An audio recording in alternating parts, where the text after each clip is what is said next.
grow with this powerful combination. If you have experience in broadcast and digital marketing or business development, we want to hear from you. Email your resume to sales@hitthatline.com. Pearson Broadcasting is an equal opportunity employer. You never know what you will walk up on or find over the hill at the Tackle Box. For almost 50 years, the Tackle Box has been your home for hunting and fishing supplies and some of the best outdoor stories. Whether guns, ammo, fishing supplies, or home decor, come back and see them again. They even buy your old fishing tackle or guns. The Tackle Box, your sports store for hunting, fishing, firearms, and more. 3001 0 Street, Fort Smith, 646-3193. The adventure starts at the Tackle Box for sportsmen just like you. Missing or broken teeth? Sharp Smiles wants you to start chewing again with dental implants. Scared of the dentist? Sharp Smiles will help you overcome your fear. Big dental problems? Sharp Smiles Modern Dentistry and Implants is your answer to your dental needs and services, where your smile is top priority. Get the smile you have always wanted from the friendly faces at Sharp Smiles. 2600 Market Trace, Suite B, off Jenny Lind across from Harps. For more information, visit the website at sharpsmilesdds.com or call 648-9988. The spring allergy and hay fever seasons are here, and Law's Drugstore has what you need to safely take care of you and your family. Law's Drugstore can fill and refill your prescriptions, and they have all of the over-the-counter allergy remedies to provide comfort. Call 452-6116 and ask about vaccine shot appointment for shingles, pneumonia, COVID, and whooping cough. Law's Drugstore, 6802 Rogers Avenue behind the Outback Steakhouse. Law's Drugstore, open 6 days a week to safely care for you and your family. Colorworks Paint and Body in Barling offers professional automotive painting, bodywork, and fabrication that is unsurpassed in talent and dedication. Owner Andy Harrod uses the latest in collision repair technology to ensure all damage is addressed, whether it's visible or hidden, and works with all insurance companies. Andy and his crew have the experience and commitment to give you complete trust in the repair of your vehicle, no matter the size of the job. Colorworks is located at 1206 Fort Street in Barling, across from Dollar General, and is on Facebook, where you can check out their work.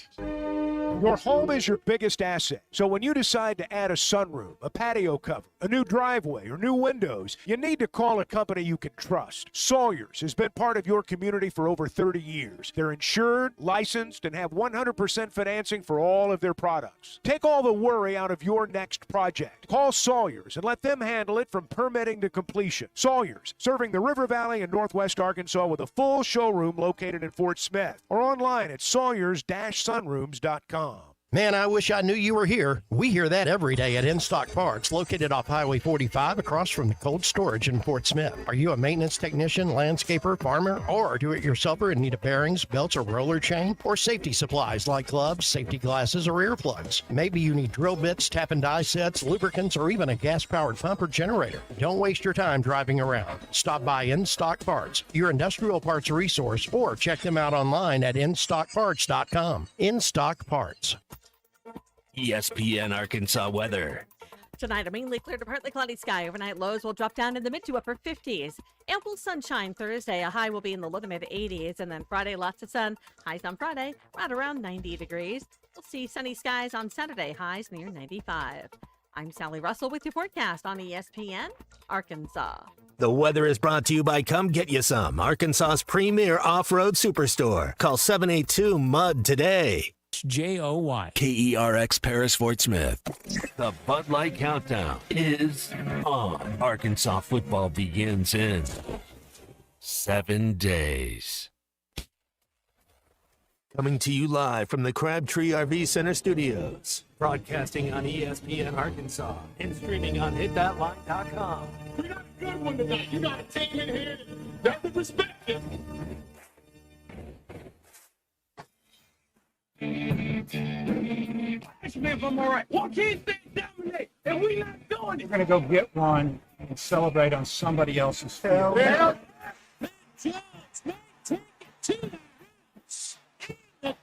Both said you had very motivational words at halftime. It's halftime with Bill Olson and Matt Jones. From the bottom of my toes to the top of my head. What's my heart, dog? Let's go, man. I have zero respect for saying no moss at halftime. Name of one Razorback. It's vintage Matt Jones. 1, 2, 3. Here we go. Right now, let's take the field. Call or text 877-377-6963. Now, here's Phil Olson and Matt Jones.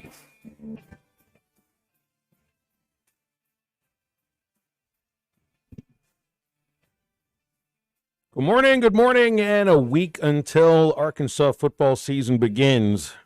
That makes it officially game week. I feel like I've made 2 or 3 official game weeks just because we're just it's time to play some football is what it feels like. We appreciate you tuning in today on Halftime on ESPN Arkansas and hitthatline.com as we still get our lap. Maybe it feels like the last day of a preview of fall before the summer heat returns for the start of the football season. I'm Phil Elson, Matt Jones, Christian Johnston, and I think C45 is in the studio as well. So, Matt, I think I've asked you like 3 different times. I think I asked you after the scrimmage last week. I think I asked you when this week started. And now that it is officially 7 days until Arkansas finally does kick off, I think it's the 3rd time that I've announced this as game week. So you can tell I'm sort of chomping at the bit for a game to actually watch and talk about.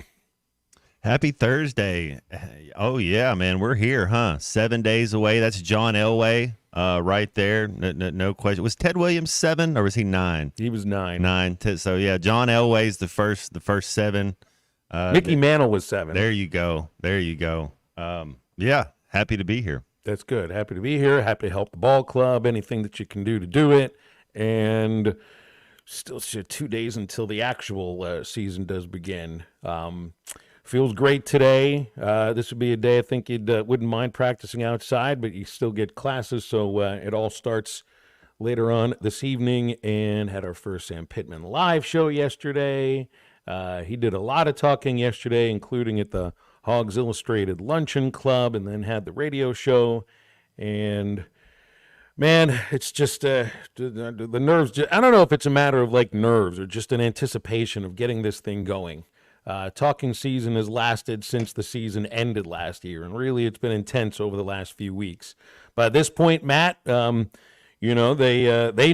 coaches, I think, know who is going to start the game. 1 week ahead, wouldn't you expect this? We don't get to see a depth chart just yet. I would assume that'll be released Monday, just like it usually is, even though the game is Thursday instead of a Saturday. But by now, it's not like your questions have been answered. But by now, you know, as long as who's healthy, who your 1s are going to be, who your 2s are going to be, and who you think is going to actually help this ball club right now.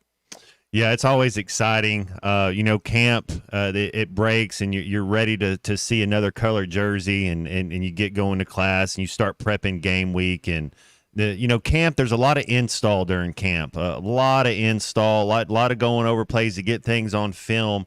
And then you start game planning. So all you've done through camp and putting in as much as the playbook as you can, you just narrow it down to if it's 10%, if it's 25%, I don't know how big the playbook is, but you narrow it down and you get a game plan. And you get one of my favorite parts of practice was always like the 7 plays to start the game, or the first 10 plays, the script you kind of go over. This is kind of what we're thinking, and you kind of get in a little, groove, and so yeah, I mean you're ready. It's here. All the work's been put in. You're a little anxious, but because I think that's human nature. I think that's a good thing to have a little bit going, and it's not fearful, but you're ready to go play fast, go have fun, and nothing like a celebrated locker room. Let's go start off 1-0. I think what you're referring to as far as the first 7 plays are concerned is the fastball start to the practice now, or at least that's how the practice begins. That's the media viewing portion.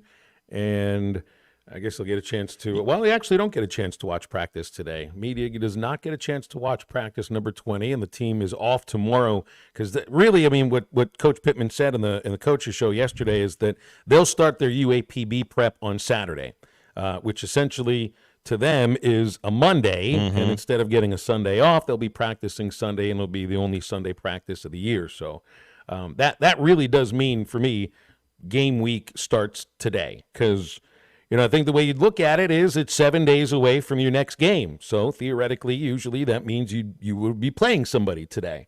So who knows what kind of a practice that is? I mean, they didn't call it a scrimmage, but if it's a week until kickoff, maybe it's one of the last times that you have a physical practice before you get prepped for the opponent, which, when Sam's been asked about them, and I know Travis Williams yesterday was asked about UAPB, they haven't had too many answers about it because they're really starting to dig into it on Saturday. Yeah, you're not really worried about UAPB, and what you'll do on these last practices, Phil, before you start game week is it's a lot of situational football. Let's say it's there's 11 seconds on the clock at the end of the fourth quarter, and you're up 12 points, and you're going to take a safety. So you're working on, okay, who's our punter? We're going to put back there and snap him the ball and let him run around and try to take 6 seconds off. You're going to go over some red zone stuff. You're going to do hurry up field goal. You're going to do your hands team. You're going to do a lot of situational stuff going down the list because when it happens in the game, it happens quick. You don't always get to call a timeout. It's like, hey, hands team, we're ready. There's usually an alert or what field goal safe. Whatever you're doing, you're going to go down the list and do a lot of that situational stuff so when it happens in the game, you're ready to go. Can't have any delays for anything like that. That's for certain. And that's kind of what I'm getting at, too, the idea of by now you got to know who your personnel groupings are, based upon who's also healthy and who's available for you. But you know what your hands team is. You know what your starting defensive line looks like. You know what your front seven is going to be.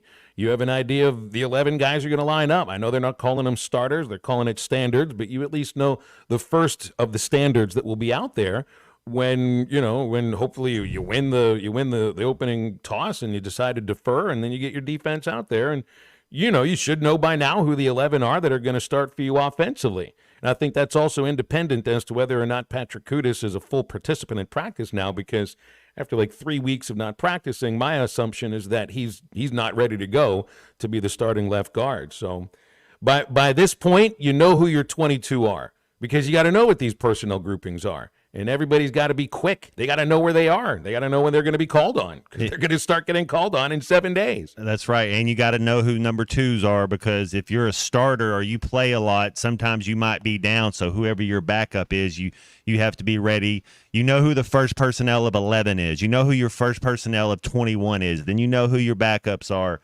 One of the coolest things that I say coolest, but it's like if you have a lead, there's 7 seconds left, and the other team has the ball on the 50-yard line, and they're going to throw a Hail Mary. Yeah. Sometimes you practice putting in Armstrong as a safety and say you put your heels right here on the 5-yard line or the goal line for a jump ball. Who's your receivers? Sometimes they get guess to play. What, son? This might happen once, maybe once or twice a year. But you have to be ready for it. And what are we trying to do? Are we trying to catch it? Are we trying to bat the ball down? You go over all that type of stuff. So when it happens, you can recall it and you go over. That's just Camp 101. Man, and that's also what you've gotten at as far as learning the playbook and studying your playbook before camp begins, because so that all that becomes instinctual. And so even a small play like that, the instinct to know this is a situation that I've practiced a couple of times because they told me this could come up in a game once or twice. I see the baseball team do situational fielding drills, just trying to remember in the back of their minds where you're going to throw depending on who's on what base and how speedy that person is.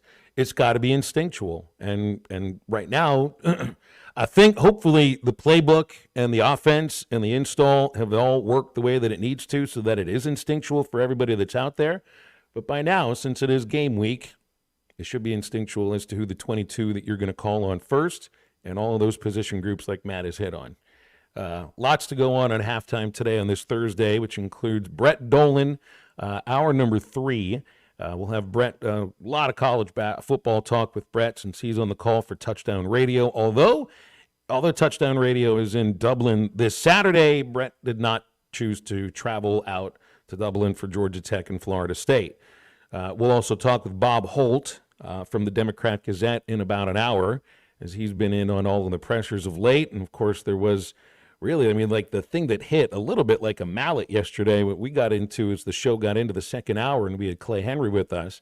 And the guys in the morning rush today had Matt Norlander, the writer from CBS Sports, who had co-written the article and spoke to over 100 Division I men's basketball coaches about the NIL situation, or some of the questions, I think. They call it candid coaches. It wasn't just about NIL, but the thing that really hit is that the assumption is that Arkansas men's basketball has the best NIL situation in the country, which I think flies a little bit in the face, or maybe a lot in the face, about what we understand about what NIL goes to women's basketball at Arkansas, which I think would be on the opposite end of the way that men's basketball is understood at the University of Arkansas. It's interesting when you view the same sport, different genders, huge popularity on both sides, and it still feels like the women's game in college has still just sort of scratched the surface of where it can get to. So we'll get into that and your calls and your texts and your questions as we go throughout halftime today on our hotline at 877-377-6963. Matt, how about this to start the show today with a little piece of news that you wouldn't expect? The longest tenured head coach in FBS football, Kirk Ferentz, has been suspended one game along with an assistant coach for the way that they recruited Cade McNamara, who's been with them for over a year. Now, you remember what happened with Caden Proctor with the come and the go with Iowa and Alabama. Mm-hmm. Proctor on the offensive line for Alabama last year. Iowa coaches were texting him throughout the season, reminding him that he always had a home at Iowa if he chose. He chose to go to Iowa for what? Was it 2 months? Even 2 months, if that? And then transfers back to Alabama. But he also, let the situation drop on an interview right after he'd announced his commitment to Iowa that those coaches were basically tampering.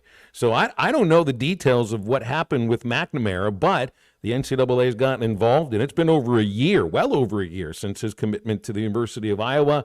And now Ferentz, who's been at Iowa since, 99? Will be missing their first game of the year. It's kind of an interesting situation. We'll touch on that and lots else as halftime continues right after this quick break. It'll be like this one time at band camp. This is Halftime. Join us live Saturday, August 24th from 1 to 3 p.m. for the 19th annual Football Trip of a Lifetime brought to you by Hardee's, ESPN Arkansas, and HitThatLine.com. Find out who's going to see the Dallas Cowboys take on the Philadelphia Eagles at AT&T Stadium in Arlington, Texas. How many monster burgers can someone eat in 5 minutes? It's all happening Saturday, August 24th, the 19th annual Football Trip of a Lifetime brought to you by Hardee's, ESPN Arkansas, and HitThatLine.com. Ladies and gentlemen, Adventure Dave will be attempting his greatest stunt yet. He will jump over 100 boats, ATVs, cars, and trucks, all at Adventure Oklahoma in Roland, brought to you by Auto Finders. Here he comes now. Adventure Dave, why did you choose Adventure Oklahoma for this stunt? Well, Tom, Adventure Oklahoma is your one-stop shop for adventure. Plus, no one else would let me jump over their boats and ATVs. It's the All Cylinders sales event going on right now. Rebates up to $3,000 and financing as low as 0.99% on select CF Moto side-by-sides and ATVs. With approved credit, visit cfmotousa.com. CF Moto, ride without compromise.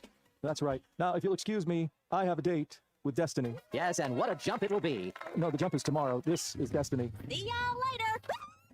Well, until then, visit Adventure Oklahoma in Roland, brought to you by Auto Finders. AutoFindersOK.com. Your journey starts here. CF Moto cares about your safety, so read your owner's manual before operating and be sure to ask us about rider training. Matching down payments up to $2,500 right now at Harry Robinson, Sallisaw Ford. This is only good till the end of the month. Don't let these savings pass you by. Yes, definitely. If you are looking for a deal, you're looking for a steal of a deal on a newer vehicle, this is where you're going to find it at Harry Robinson, Sallisaw Ford. The best deals, the best service, and we're matching your down payment of up to $2,500. I mean, think about that. You're 15.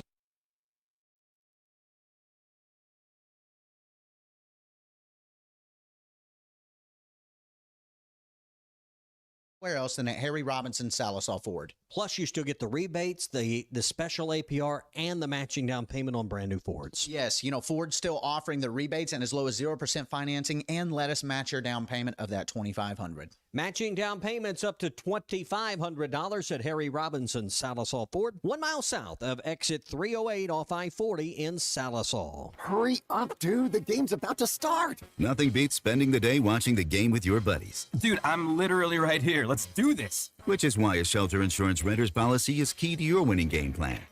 It protects things your landlord's policy doesn't. Dude, where's your TV? What? No way, dude. Like that flat screen TV that just got stolen. Call Jason Hill in Greenwood or Wade Gilkey in Fort Smith.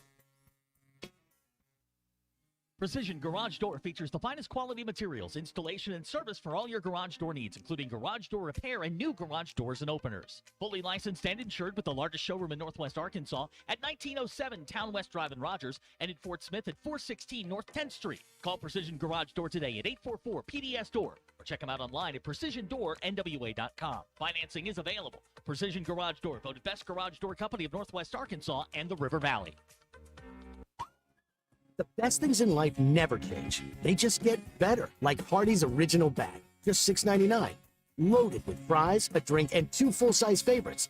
A juicy charbroiled double cheeseburger, melty hot ham and cheese sandwich, or crispy hand-breaded chicken tender wrap. Choose any 2 plus fries and a drink, all only $6.99. Hardee's Original Bag, loaded with handcrafted goodness. It's the greatest meal deal for your buck.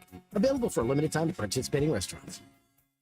Your home for every Razorback football, basketball, and baseball game. ESPN 95.3.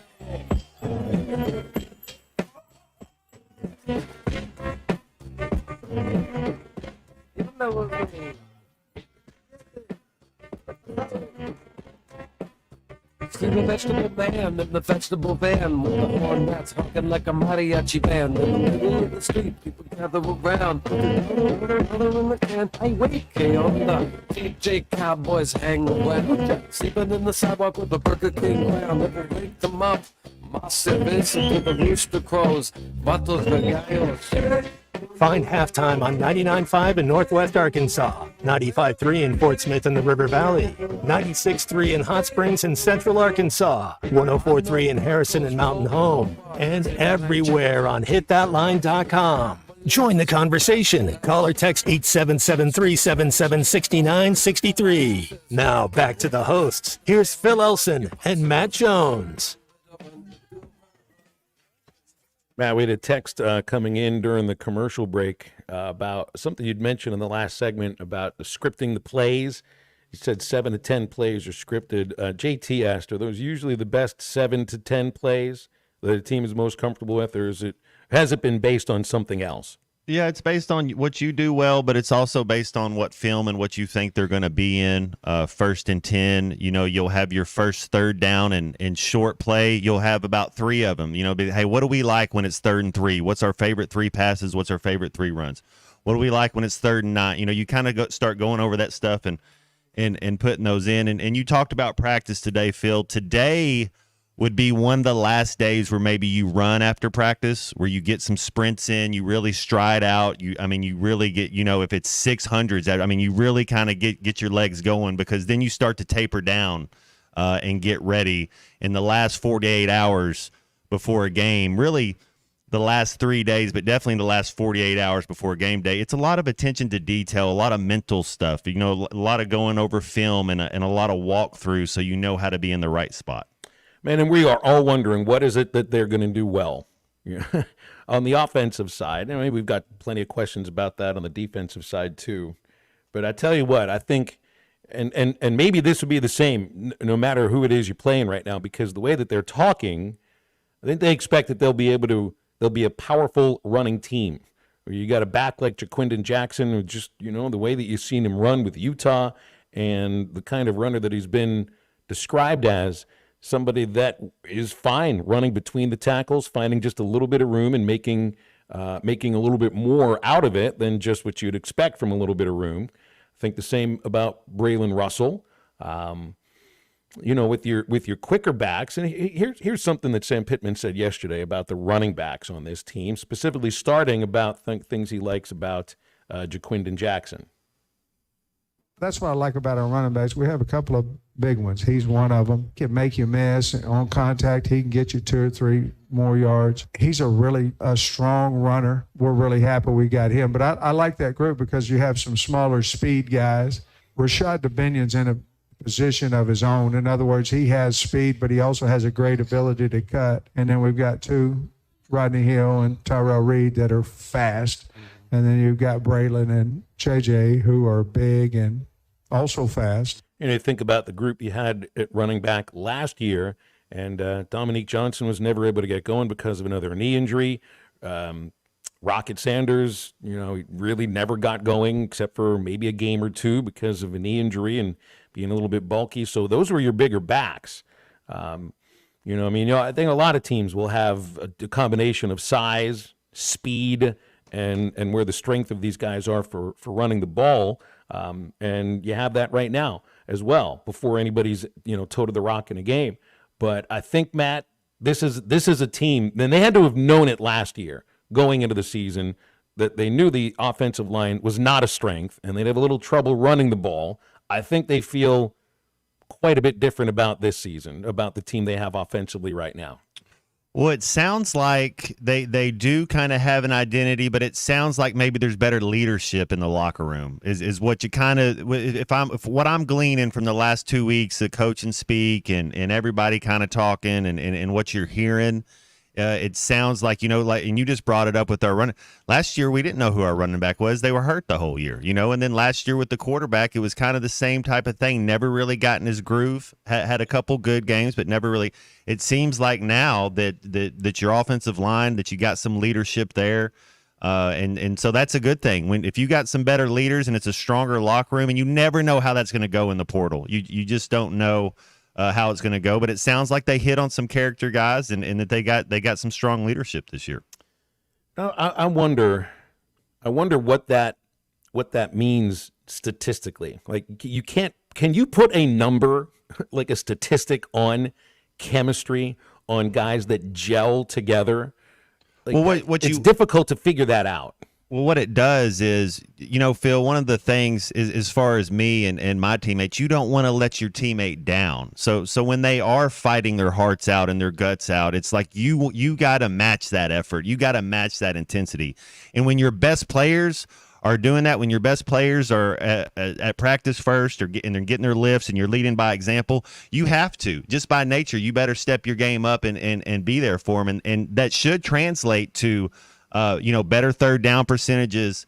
It should translate to winning the turnover battle. Just all the little things that go into it. It should translate to wins. And you've even mentioned how a few others have said the same about how many points per game. You think just having Bobby Petrino as the offensive coordinator, just what that adds because of his acumen. And I wonder. Can you view the same thing as far as chemistry and guys that are getting along? And I think of like last year, a lot of the questions about leadership centered around Bo Limmer, Brady Latham, KJ Jefferson, and Rocket Sanders. And the coaches said all the right things. I mean, it's kind of different situation because those were mostly returners. And it really sounds like most of the leaders right now on this ball club are new guys, are new players coming in out of the transfer portal. That's something that Travis Williams hit on in his presser yesterday. It's really good to see the guys gel, because you bring in different pieces of the puzzle together. So like Fernando, and he's on the offensive side. I like to watch that kid. You're talking about a leader. Taylor, our quarterback, just watching how he leads, and so you come over to defense. You got Anton that's bringing his leadership and his experience coming in, and you got Switzer and Cuddy. Cuddy lights the whole room up, So I really like the leadership of our team, and just those guys being so close. So you watching, you could just see, okay, these guys like each other. The group that I really like to watch is the defensive line. They got a special type of bond. They during spring break, they all go to Miami together, like all of that. It's pretty cool to see, and just seeing what Coach Pittman has built here. You realize every player he mentioned there is a transfer, brand new to Arkansas football. Every last one of them, except for saying the defensive line group, because you have a set of returners there. But who are the names he mentioned? He mentioned Fernando. That's Carmona, left tackle. Taylor Green, new quarterback. Cuddy Robinson from South Alabama, one of the defensive backs. Switzer, we've talked about Switzer. He's kind of a combo safety linebacker, nickel back, the hog position as they call him. He's a transfer out of Utah State. And these are some of the names, and Junkaj too, transfer out of Albany. That's 5 of them right there who were playing for a different team. And then take that statement from what Travis Williams said against something that Sam Pittman said yesterday about name, image, and likeness money and what that can do, or what it's like for a coach dealing with a team where money is part of this? I think each and every year, now that name, image, and likeness is in, I think anytime you're running a business, now there's still a people business, but it's a business. And let's take this table right here of great looking people. And you've got 1, 2, 3, 4, 5, 6, 7, 8 of you. And I'm going to pay you $50. I'm paying you $150,000. I'm paying you $20,000. I'm paying you $50,000. And then I'm going to let all y'all get in the same room for 8 hours a day. And y'all just have a great time. Yeah, you can hear the sarcasm there. And man, you just listen to some of the other things that Sam has said throughout the month. One of the main improvements on the team are the players who aren't there any longer and are with other programs now that transferred out. And I don't think he's talking about guys that graduated onto the NFL and exhausted their eligibility. So I guess it's part of the learning process too. It also makes me wonder, I mean, there's a lot of money that these players are making for Arkansas football, but I also would guess now, Matt, that there's not as huge of a discrepancy between what the quarterback might be making and what some of the other guys who are also getting a lot of playing time might be making. Yeah, I mean, you put 18, 19, 21-year-old kids. I'm sure there's some jealousy that goes on with it. That's a tough battle. And Coach is right. It's a people business, and it's as you get older, and I don't know, everybody learns things at different times in life, but you're not supposed to talk about money. That's just one thing you don't do. But I bet you 19 and 20-year-old kids, I bet they talk a lot about it. And then somebody. Then it becomes performance-based, and it's not supposed to be that way, but somebody goes out there and they're playing well. Well, why am I not making more money? And it's like, well, you got to wait. I like what Coach Gundy did say. You got to wait to the next portal window. We can't renegotiate your contract now. What you got slotted in for is what you're slotted in for.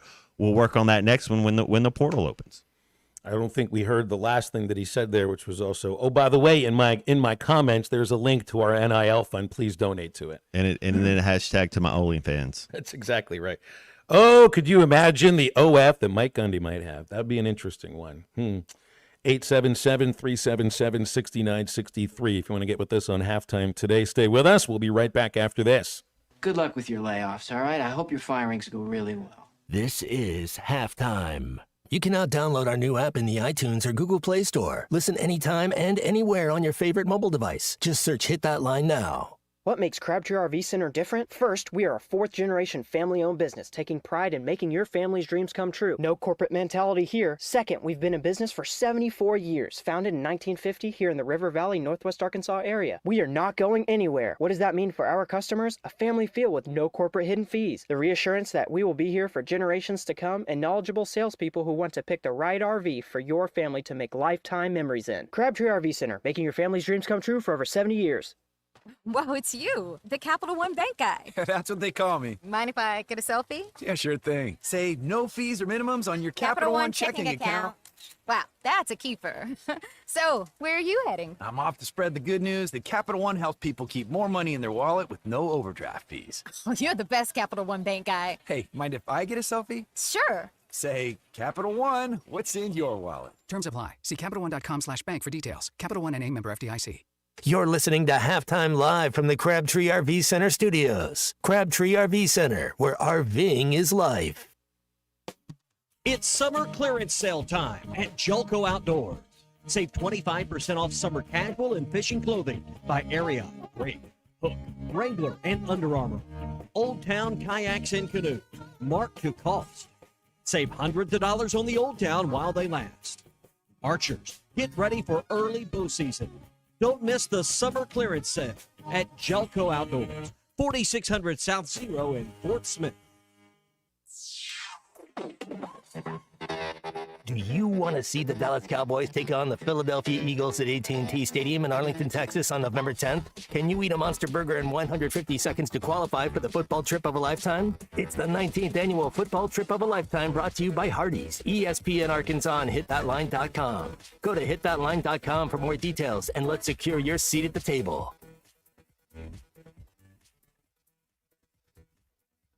Come get you some. 2728 Townsend Avenue is your off-road and performance center headquarters. They've got everything from lift kits, wheels, LED light bars, UTV parts and accessories, winches and tires. Need general 4x4 repair? No problem. Come get you some has one of the largest 4x4 shops in the States. They do it all, from installing a bug shield to building some of the baddest off-road machines in the country. Call them today at 782-6833. That's 782-MUD. Or check them out online at cgysoffroad.com. Come get you some. I know we're always on the go, heading to Fayetteville, Little Rock, Oklahoma City, and you need a place to fill up. But not just for gas. I need snacks, drinks, and a restroom that doesn't make me throw up. That's why my new favorite pit stop is Jam Mart number 10, located at 6201 Grand Avenue on the way out of town. I can't stop by without getting something from their hot box or a fresh made burger. That's Jam Mart number 10, located at 6201 Grand Avenue in Fort Smith. Before you buy that next car or truck, stop by Broadway Motors in Van Buren. The best of the best for 2 straight years. Michael and his team offer the best prices on the best quality pre-owned vehicles in the River Valley. They invite you to stop by and check it out for yourself. Or if you prefer to check out their inventory online or even do your financing online. Michael has built his reputation as a husband, father, and owner-operator since 2006. Broadway Motors, 806 Broadway in Van Buren, or online at BroadwayMotorsAR.com. Remodeling your bathroom? Don't let your imagination be limited by out-of-the-box shower doors or tub enclosures. Arkansas Glass and Mirror is your local source for all things glass, including plexiglass, mirrors, and shower doors since 1964. Arkansas Glass and Mirror has more selections, better prices, and the experience to help you build the shower of your dreams. They also have the only showroom in the area to help you create those dreams. Professional installation and professional service. Only at Arkansas Glass and Mirror, 1316 South Zero, Fort Smith, or online at arkansasglassandmirror.com. Your home for every Razorback football, basketball, and baseball game. ESPN 95.3. So I like to know when you got the notion. And I'd like to know when you got the notion. Rock the boat, don't rock the boat, baby. Rock the boat, don't tip the boat. Rock the boat, don't rock the boat, baby. Rock the boat.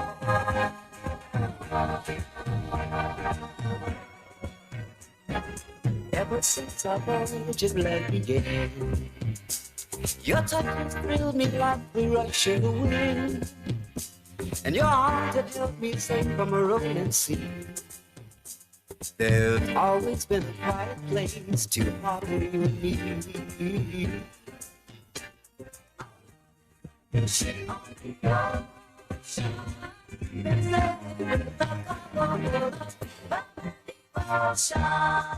You're listening to Halftime with Phil Elson and Matt Jones. Want to jump in the conversation? Call or text 877-377-6963. Now, here's Phil Elson and Matt Jones.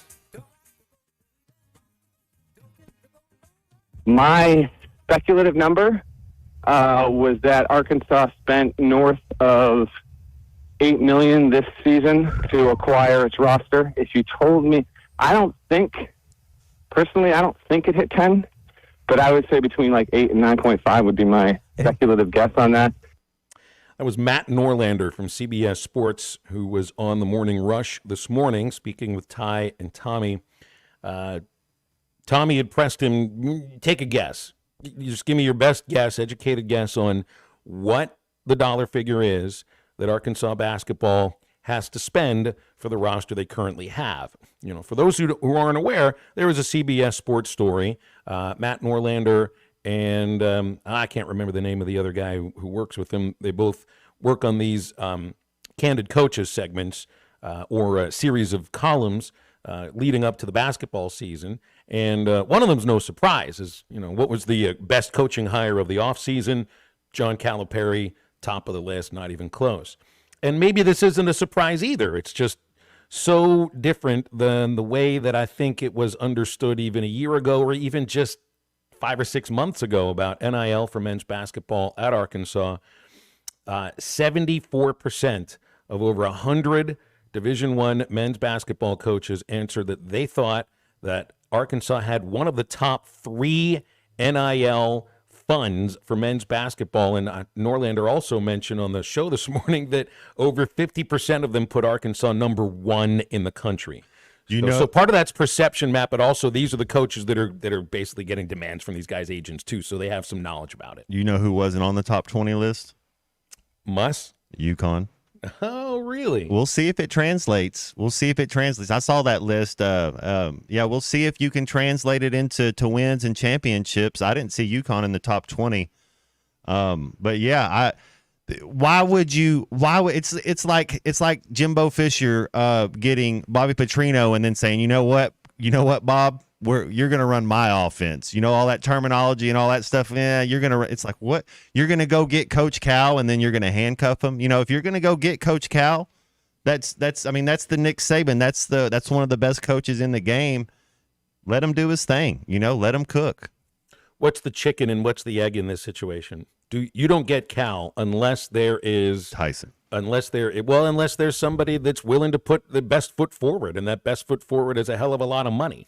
You know, I mean, you got to have the NIL commitment, I would expect, before you get the commitment from John Calipari. It hadn't worked for Texas A&M yet. They keep throwing money at it every single year. I think this year, they did right. I think if you're at A&M, you got to get a defensive head coach, then get a good young offensive coordinator. I think A&M's going to. I really think that they might be one of those teams this year that finds a way to get to 10 wins, and they're not in the top 25. But for basketball, Coach Cal, just look at his resume the last 20 years. I mean, he's a winner. He knows how to recruit. He can identify who the best targets are and go get them. And the one thing I would say, it seems like his former players, they still love him. They still that's how you kind of tell about a coach is what does his former players say? You know, he's been there for so long, and all his former players, they love him and say there's nothing but good things about him. But also John Tyson loves him, and that's got to be a portion of why this happened and 100%. How this happened too. Like if the friendship's not there, is John Calipari the head basketball coach at Arkansas? Probably not. Do you have that NIL fund?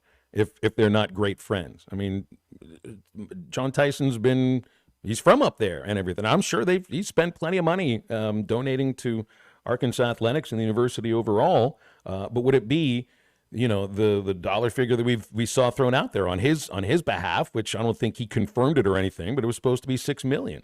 So I mean, it's amazing. Like the perception of Arkansas basketball now across the country is completely different. And I think it's understood across the country that Arkansas basketball has been a good program, not at the level from when Nolan was coaching, but was starting to inch back towards that level.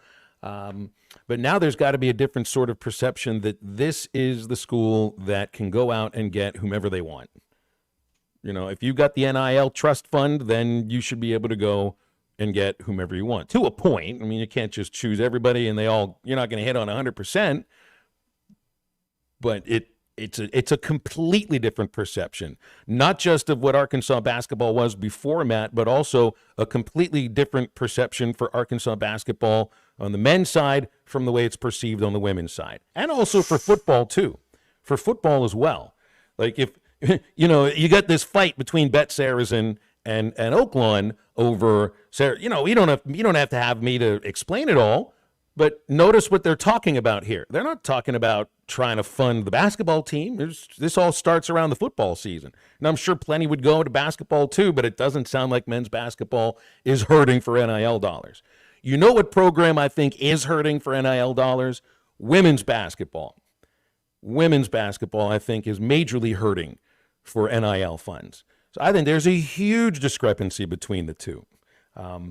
And look, I mean, just look at the way the roster was put together. You have a lot of players that aren't even eligible for NIL funds at Arkansas because they're not from the United States. And some of the best players, if not all the best players, left to go get paid somewhere else at schools where they're going to have NIL money. South Carolina, LSU, Tennessee, Auburn. So it hits a little bit differently. It hits a little bit weirdly. And I'm not expecting that Arkansas is number one in the country for women's basketball at NIL. But if we're at a place, Matt, where women's hoops has gotten to a point of popularity that it's never been before, and it really, the last 2 years has just exploded. there's got to be more of an investment into women's basketball too. If men's hoops is getting $8 million, and I understand that's based on the coach first and foremost, you got to turn the faucet on for the women's program a little bit too.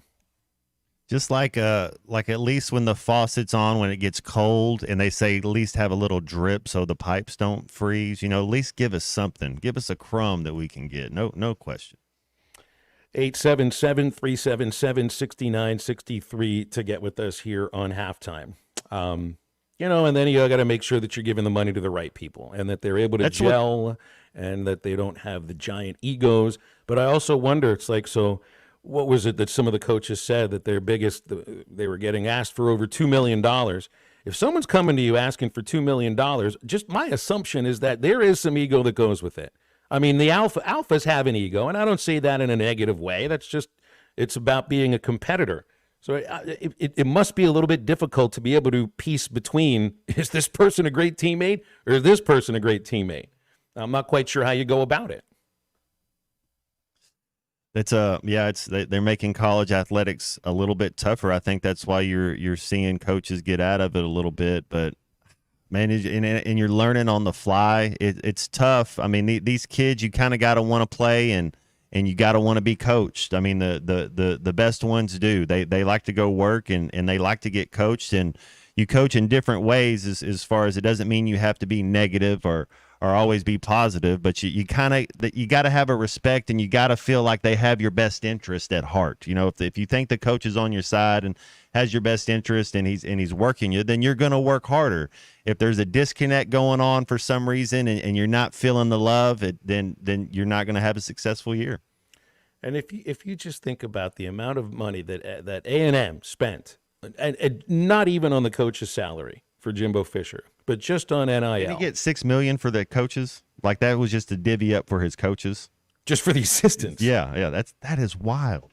Yeah, independent of that, just thinking of the amount of NIL that A&M had to have spent since NIL became legal, and all they had to show for it was a dozen wins and a Texas Bowl loss and a firing and the most high-profile firing in all of college sports over the previous calendar year. They did have the biggest check presentation of the year. They did have that. What was that? $87 million. Then when they were like, oh, that was going to Jimbo, but we know but that was like 2 days later that they let him go. That's one of the greatest sequences in the history of college sports, Matt. I loved it. Giant check cons. What was the dollar figure? Was it 70, 80 million the guy gave on the field at a pep rally, right? And then 2 or 3 days later, Jimbo gone. Where do you think the money goes to? Huh? Yeah, exactly. But you got to make sure. Yeah, so you got to spend money. You want to spend money. Money doesn't always equal wins or doesn't equal championships. That's the other thing. You can point the Yankees, the Dodgers. They have all these incredible payrolls, just spending massive amounts of money, and they win regular season games. Dodgers have the one World Championship to show for it. The Yankees haven't won a World Series since 2008. Look at the teams in the NFL spend tons of money and might have success in the regular season, but don't have success in the postseason. Like that's the thing that's just a little bit difficult to figure out. Winning in the regular season doesn't always lead to winning in the postseason. You can just ask Kentucky basketball fans recently, and you know what? They'll be happy to tell you about it because that's just what they've been doing for quite a while. BE thought it was $160 million that he gave. Wow. Yeah. What did the other $70 million go to? It might have been that big of a check, but I think Jimbo's buyout was around 80 something. That was what he was getting. Yeah. Whew. My gosh, books will be written. Books will be written about this very, very, very, very soon. And the NIL conversation changes all over again next year. I mean, next year, by this point, the athletes are getting paid. I mean, that is happening. I don't think the judge has accepted the settlement agreement yet, but if she does, well, then by this time next year, let's say that, and I'll just throw the dollar figure out there, and I don't know if this is a true figure or not. If there's, I don't know, $15 million in NIL money for football right now, add on another $20 million of just straight payments from school to player, and then the NIL that goes on top of it. So now you're talking about something that could be in the range of $35-40 million that are going to the football team. Well, every starter is getting $100,000, so every 10 players is $1 million. Like if you're just thinking about your roster in the SEC, that's just a starting point to go with. I mean, that's if you're getting $10,000 a game, that's $100,000 a player. It's 120, but you know what I'm saying. And then there's 80 guys on scholarship. I mean, that's $8 million right there. I mean, you don't go to the SEC or go play at Arkansas or go play at Florida or go play at Alabama. You're getting $10,000 a game, so that's everybody. That's the base. It's going to be $8.5 million right there, just starting off. Here's my understanding of Arkansas NIL situations, just based on the sport. Football needs a lot of help. Baseball is doing well in the SEC comparatively to some of the others, but then there are some others that have a little bit more in the war chest. Women's basketball needs a lot of help with NIL dollars. Men's basketball, top of the list, not just in the SEC, but nationwide. 877-377-6963. We're brought to you by Crabtree RV Center in Alma. They've been there in Alma for over 70 years, serving our listening audience at the junction of I-40 and I-49. Crabtree RV, make sure your family has the best experience. They're going to help you choose the right RV for your adventures. Any breakdowns, they got the service parts department on site. Everything you need at crabtreerv.com as well. Back to wrap up our first hour of halftime in just a moment. They were so convincing in their argument. They swung me. This is halftime. After I drop the kids off, I have to run across town for a meeting, hit the gym during lunch. Jake has soccer tonight, and Emily has gymnastics. Oh, did I turn on the crock pot this morning? With a never-ending to-do list, it's easy to forget something important, like setting up a life insurance plan with Shelter Insurance. Your local Shelter agent can show you how to create a safety net for your family. Shelter Life Insurance Company, Columbia, Missouri. See Agent Chris Dooley in Fort Smith. The Wave Rural Connect Shoal Creek Zone is open. Fast fiber internet, TV, and home phone available. This covers Midway, New Blaine, Scranton, Delaware, and other areas. Even if this isn't your zone, check your address. We might be available for you. Get your whole home solution. Internet, TV, and phone from a local provider. Go to signup.waveruralconnect.com or call 1-833-492-8372. Arkansas Valley Electric and Wave Rural Connect, changing the communities we serve. TGI Fridays on Rogers Avenue in Fort Smith now has meal deals starting at $9.99, which includes an entree, side, and fountain drink. Try their delicious 6-ounce sirloin served with seasoned fries for $15.99. The Bacon Ranch Chicken Sandwich with seasoned fries, $11.99. Chicken Caesar Salad for $10.99 and more. Their meal deals also include tasty chicken fettuccine Alfredo served with garlic breadsticks for $12.99 and a cheeseburger with seasoned fries for only $9.99. TGI Fridays, I-540 and Rogers Avenue, Fort Smith. When you need tough and paint just isn't enough, check out River City Coatings in Van Buren. When it comes to your metals, paint can peel and crack over time. Whether it's your patio furniture, rims or trims on your automobile, or heavy equipment, no one has time for a redo. Powder coating provides the toughness you need. Preserve your investment with powder coating from River City Coatings. River City Coatings, certified John Deere, Caterpillar, ISO 9001, Packer, and UL provider of tough. River City Coatings, 471-7675 or online at rivercitycoatings.com. The Solid Rock has been locally owned for over 46 years. When was the last time you were there? So much more than a bookstore. They have Christian t-shirts, church supplies, Bible studies, devotionals, home decor, gifts, and of course, a large selection of Bibles. And Bibles are engraved free of charge while you wait. Now, you can get custom laser engraving on select gift items and some Bibles. Located next to Sam's Club on South 74th, The Solid Rock is your source for faith-based books, music, clothing, and more. The Solid Rock, 452-4844.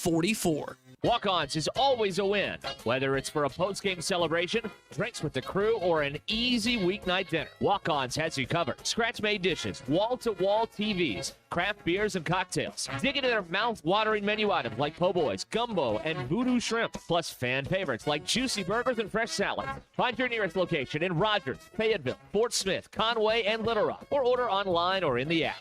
Walk-On Sports Bistro for the win. Why do people love Shamrock Liquor Warehouse? Simple. They've got it all. 70 years in business, 15,000 square feet of choices. They buy in volume so you can save. What else? How about the largest selection of everything? Shamrock's got it. Special orders? Shamrock's got it. Convenient drive-through, open 6 days a week? Shamrock's got it. Need a keg for your party? Shamrock's got it. Load up at Shamrock Liquor Warehouse at the corner of Midland and Riverfront Drive in Fort Smith. Has your job been grinding your gears lately? Then let me tell you about Lavorne Lumber. They're looking to fill a regional over-the-road position. They use brand new equipment in your home every weekend. Don't think you're getting paid enough? That's not the case at Lavorne Lumber. They're highly competitive in that area. So if this sounds like a great next job opportunity for you, then stop by and see Pam and the Bills Monday through Friday from 9 to 4 at Lavorne Lumber. 515 Phoenix Avenue in Fort Smith and online at Lavorne, Lovvorn lumber.com. Your home for every Razorback football, basketball, and baseball game. ESPN 95.3.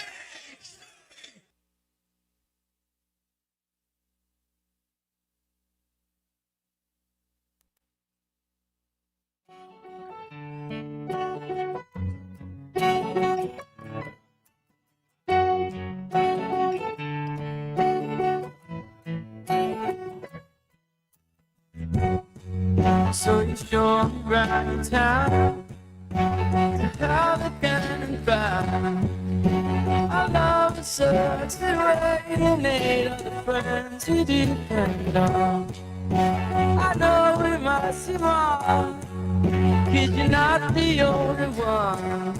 I remember myself as a lonely child, so I was, and you got me wrong. You got me wrong. Welcome back into Halftime Live from the Crabtree RV Studios. Crabtree RV Center in Alma, where we make your dreams come true.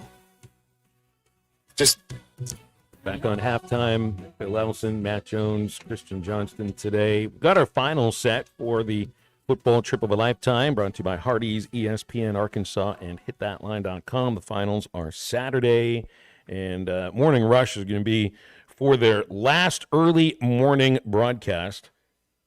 Ooh, gotta have a party or something, huh? I mean, what better way to have a Send them party? off. What better way to have a party than $1.49 sausage biscuits from 6 to 9? Lode, party at Hardy. That's for you tomorrow at Hardee's in Fort Smith and in Sallisaw. So I think the last qualifier has already occurred. So we got our people set for it. And you know what they serve at Hardee's as far as the drinks are concerned? They serve Coca-Cola. Soda water. Man, I'm a big fan. I think y'all are bringing me over to the side. I think I'm just going to go that way now. So we know Lane Kiffin is not going to be drinking Coca-Cola, but ball players, that's the thing. Ball players don't drink soda. Like just imagine growing up around a coach or anything. Are you a ball player, son? Ball players don't drink soda. You know, Right. and then you kind of get that ingrained in your head when you're But with all that said, and that's true, I don't know if Kiffin has taken too many marketing classes. Maybe Brian Kelly did, because yesterday Kelly realized there's another product that Coca-Cola makes, which is just nice fresh water. Dasani. Just a shout out to our sponsor, Coke. You know, Smart Water, great Coke product, minerals, vitamins. It's just great for you. It's refreshing, healthy, and Coke provides you all the products that you need, depending on what you like. And I love Smart Water. You caught on. Now that's a commercial Smart Water can use at some point. Brian Kelly is incredibly awkward sometimes. That was not one of those moments. It did make me chuckle. Lane Kiffin could learn a little bit from that. We had somebody text in yesterday, I think it was Joe, who had all kinds of reasons to not drink any soda or diet soda. But hey, they manufacture water as well. And what's bad about water? I don't think anything. It's wet. Did Kelly try? It almost sound like he was doing a little bit of a Jules Winfield there. It's refreshing. Almost if you just had a big Kahuna burger and something to wash it down with. He did take a sip while he was talking. Yeah, that was. I think he might like his team too. You know, you start talking about offensive minds in the SEC. I put his up there, man. I think he's a top 5. You know, I think Lane Kiffin is up there, is 1-2 maybe, like how you're going to go. But Kelly Brian Kelly at LSU, man, he's up there. He's top 3 offensive minds in the S. We got 1 too. I think we've upgraded so much, and I'm a Dan Enos fan, but we can't lie, we've upgraded from Dan Enos. And you think about LSU lost a Heisman Trophy winner at quarterback, 2 top receivers that are in the NFL now, and yet they're still top 15. It is a team that is coming to play if they can stop anybody defensively, and I'd imagine they'd be any worse than they were last year. We're into our second hour of halftime in just a moment. We'll start talking with our guests at 12:15 with Bob Holt from the Democrat Gazette. So we're open for you as we head into the second hour at 877-377-6963, and halftime is right back after this.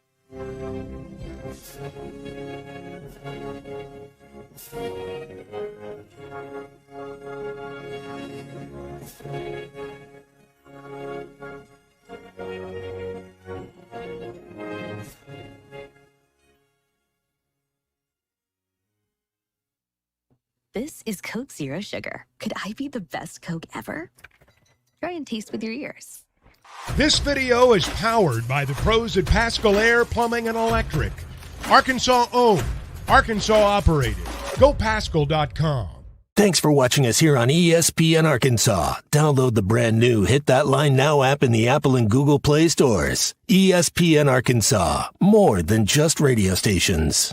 Tommy Kraft here. When it came time for new gates and some fence repairs at my home, the Fence Man was my first call. The Fence Man does it all, from large commercial jobs to small residential repairs. Wood privacy fence, vinyl fence, commercial or residential chain link, even custom wrought iron fencing. 479-782-3936. 18 months, same as cash financing with approved credit is now available. If it involves fencing, the Fence Man does it. The Fence Man. He ain't afraid of no work. 479-782-3936. A dandy white perch. Big old slab. C'est bon, sacale. One beautiful crappie. It's a paper mouse. Some serious crappie. Nice speck. We got crappie. They might go by different names, but all prefer the same thing. Bobby Garland, America's favorite white perch, slab, sockeye, papermouth, crappie, speck, crappie baits. I call it dinner. BetOnline is the world's most trusted betting platform and your number one source for everything football. From the preseason NFL to college kicking off, BetOnline has every stat, every matchup, and even live odds and spreads while the games are being played. Think you know your stuff? Try our winner-take-all $300,000 NFL Survivor Pool for the upcoming season. When the game is over, head over to our online casino and get in on a game of blackjack or poker or unwind with one of our over 150 slots games. Head to the website today and use promo code BELIEVE and get in on the action. Bet online. The game starts here. This song hit number 2 without one guitar. Gary Wright traveled with George Harrison to India for spiritual enlightenment and wrote Dream Weaver, describing God as infinite love and compassion, seeing him through the trials of the night. Of the 330 million gods of Hinduism, not one will get you to the morning light, but only through the blood of Jesus Christ. Satan is a master deceiver, weaving many into make-believers. I'm Pastor Heath from Woodland. Think about it. Hey, ESPN 96.3 and hitthatline.com. Have you been to Swark Liquor? Trey Gentry and his team have a phenomenal spot. It's the first liquor stop in Arkansas for our Dallas and Texas fans traveling up to the hill. So if you're heading to Fayetteville, the lake, a cabin weekend, hunting, fishing, or any other activity you need your favorite drink, stop by Swark Liquor. And check out their apparel too. You'll want to wear it. Swark Liquor, 864 East Collin Ray Drive in Queen, Arkansas. Swark Liquor. We promise to keep them cold for you. This video is powered by the pros at Pascal Air Plumbing and Arkansas football begins in 7 days. Coming to you live from the Crabtree RV Center studios. Broadcasting on ESPN Arkansas and streaming on hitthatline.com. We got a good one tonight. You got a team in here that's the perspective.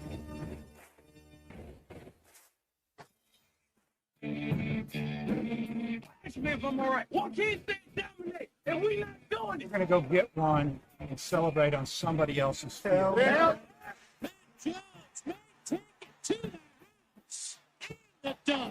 Coach said you had very motivational words at halftime. It's halftime with Phil Olsen and Matt Jones. From the bottom of my toes to the top of my head. Let's go, man. I have zero respect for saying no mock at halftime. Even one Razorback. And vintage Matt Jones. Here we go. Right now, let's take the field. Call or text 877-377-6963. Now, here's Phil Olsen and Matt Jones.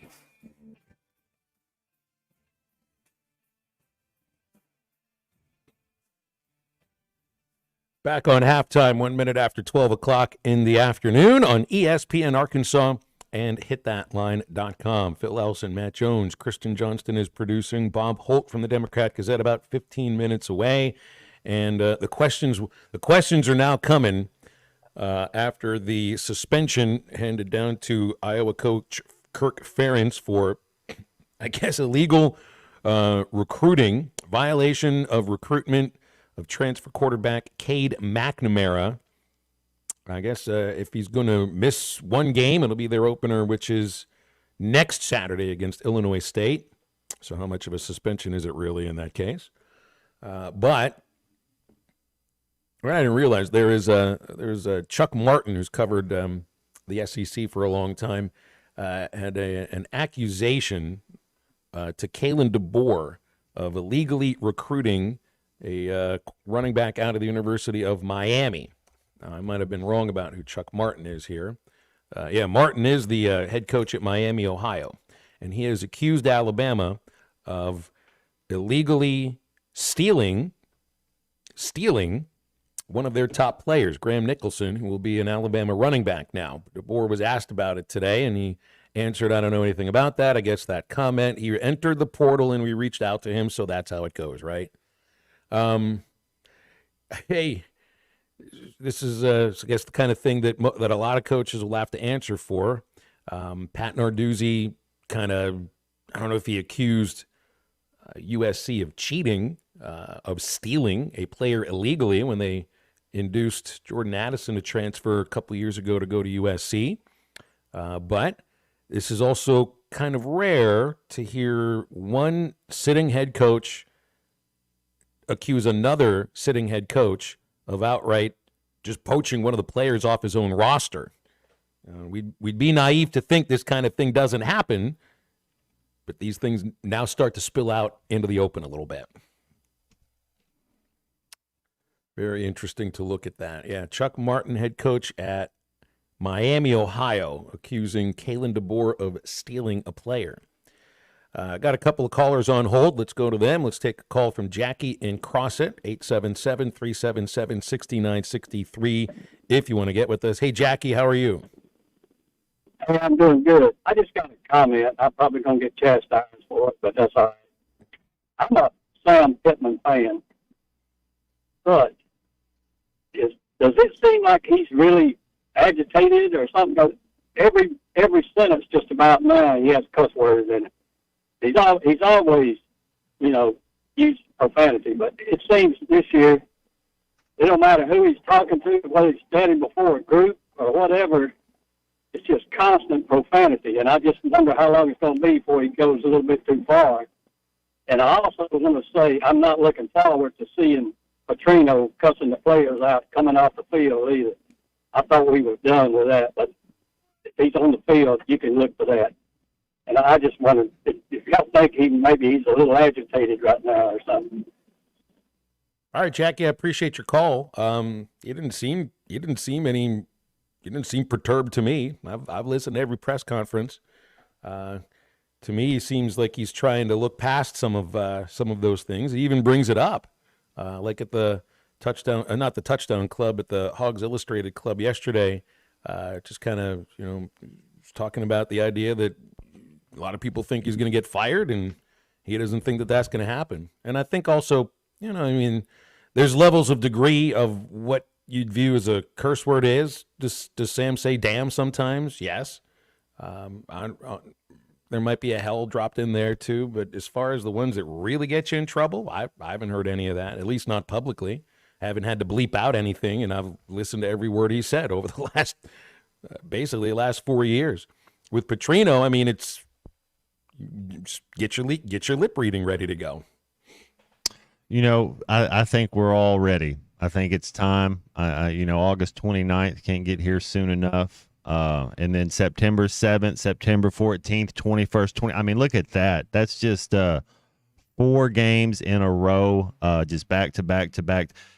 Then we'll know. I really think September 21st, by September 28th for sure, that's going to be a battle. September 7th, Oklahoma State kind of getting our feet wet, but we get to start off the 29th with a victory. But man, it's let's see. If Coach Pittman and this staff and they're all going to stay here. You think about those first 6 games, you got to be 3-3 minimum if that's what you're trying to do. So that means we're going to win some of these games. I mean, that's I'm ready to go, Phil. It's almost here, and it's can't get here soon enough. And as far as being upset with cursing is concerned, everybody's got their own idea of what's acceptable and what's not acceptable within their own lives and within the people that they confer with and work with and choose to spend their time with. If you're looking at football coaches to have a clean mouth, I think you might be looking in the wrong place in a lot of cases.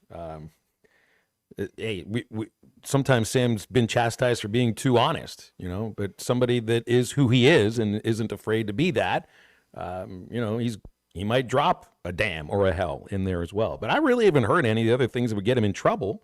And I don't view him as somebody with a filthy mouth or anything. And I've been around a lot of coaches who literally would have to be reminded, yeah, you can't say that in the middle of an interview.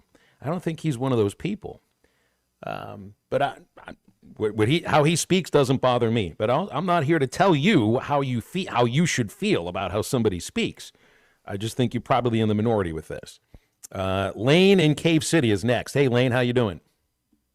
Hey, I'm doing good, guys. Thank y'all for taking my call. But I know everybody's got college football on their mind, but I just wanted to ask y'all about a baseball question. So last night, of course, the Cardinals walked it off against the Brewers in the 10th inning. Yeah, grand slam, huh? Yes, sir. I mean, it was awesome.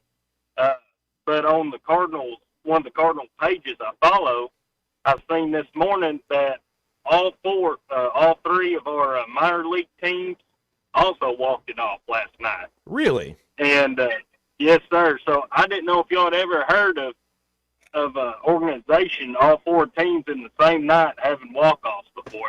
I thought that was pretty cool that it all happened, and I'd never heard of anything like that before. I've not heard of anything like that either. And I mean, I worked in the minors for over 20 years, and all 4 have to be home teams, right? That's right. Yeah. So there's a lot that would have to go into it. That's also rare. That's like the planets aligning for them all 4 to be at home at once, and then all trailing going into the last inning and walk it off. Well, in this case, it was extra innings. Yeah. No, I hadn't heard about that before, but. Hey, you got to find your joy where you can with this Cardinals team this year. So exactly. Yeah, but I mean, I would say it'd be something in the water, but then I also know that these 5 teams are all in much different geographic locations, so they're probably not sharing the same water. Yes, sir. Well, hey, thank you guys, and y'all have a good rest of y'all's day. All right, I appreciate that. Thank you very much, Lane. 877-377-6963 to get with us. And I'm just even trying to remember. I did Travelers games for 14 years. I feel like you could have counted the walk-off wins on 2 hands in those 14 years. It just felt so rare, and that feels like a real anomaly because that's 5 teams. It's the major league team and the 4 affiliates all having a walk-off at the same time. And I've noticed this too, and I see people writing about this.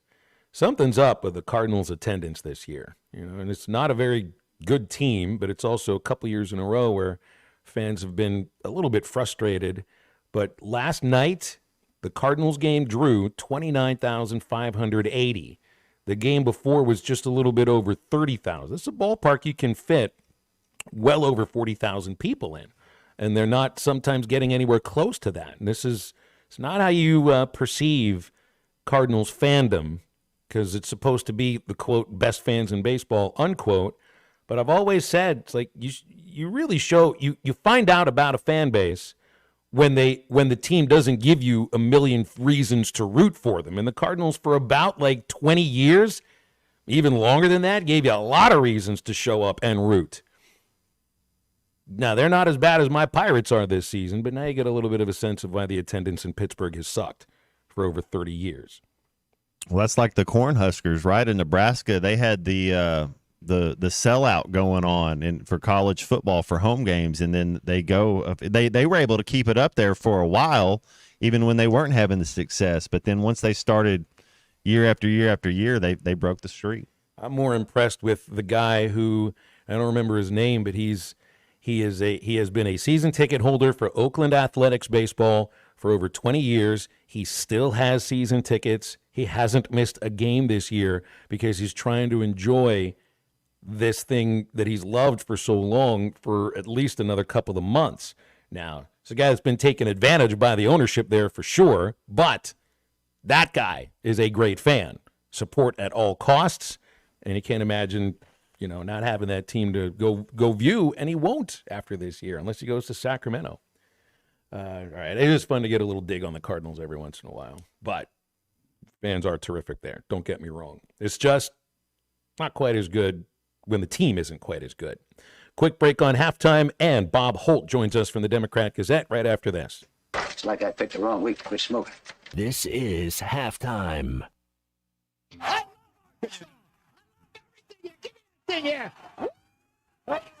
Your home for every Razorback football game. College to midfield, the 40, the 30, College at the 20, to the 10, to the 5, to the pylon, touchdown Arkansas! As you can tell, this means a lot, Only on ESPN 95.3.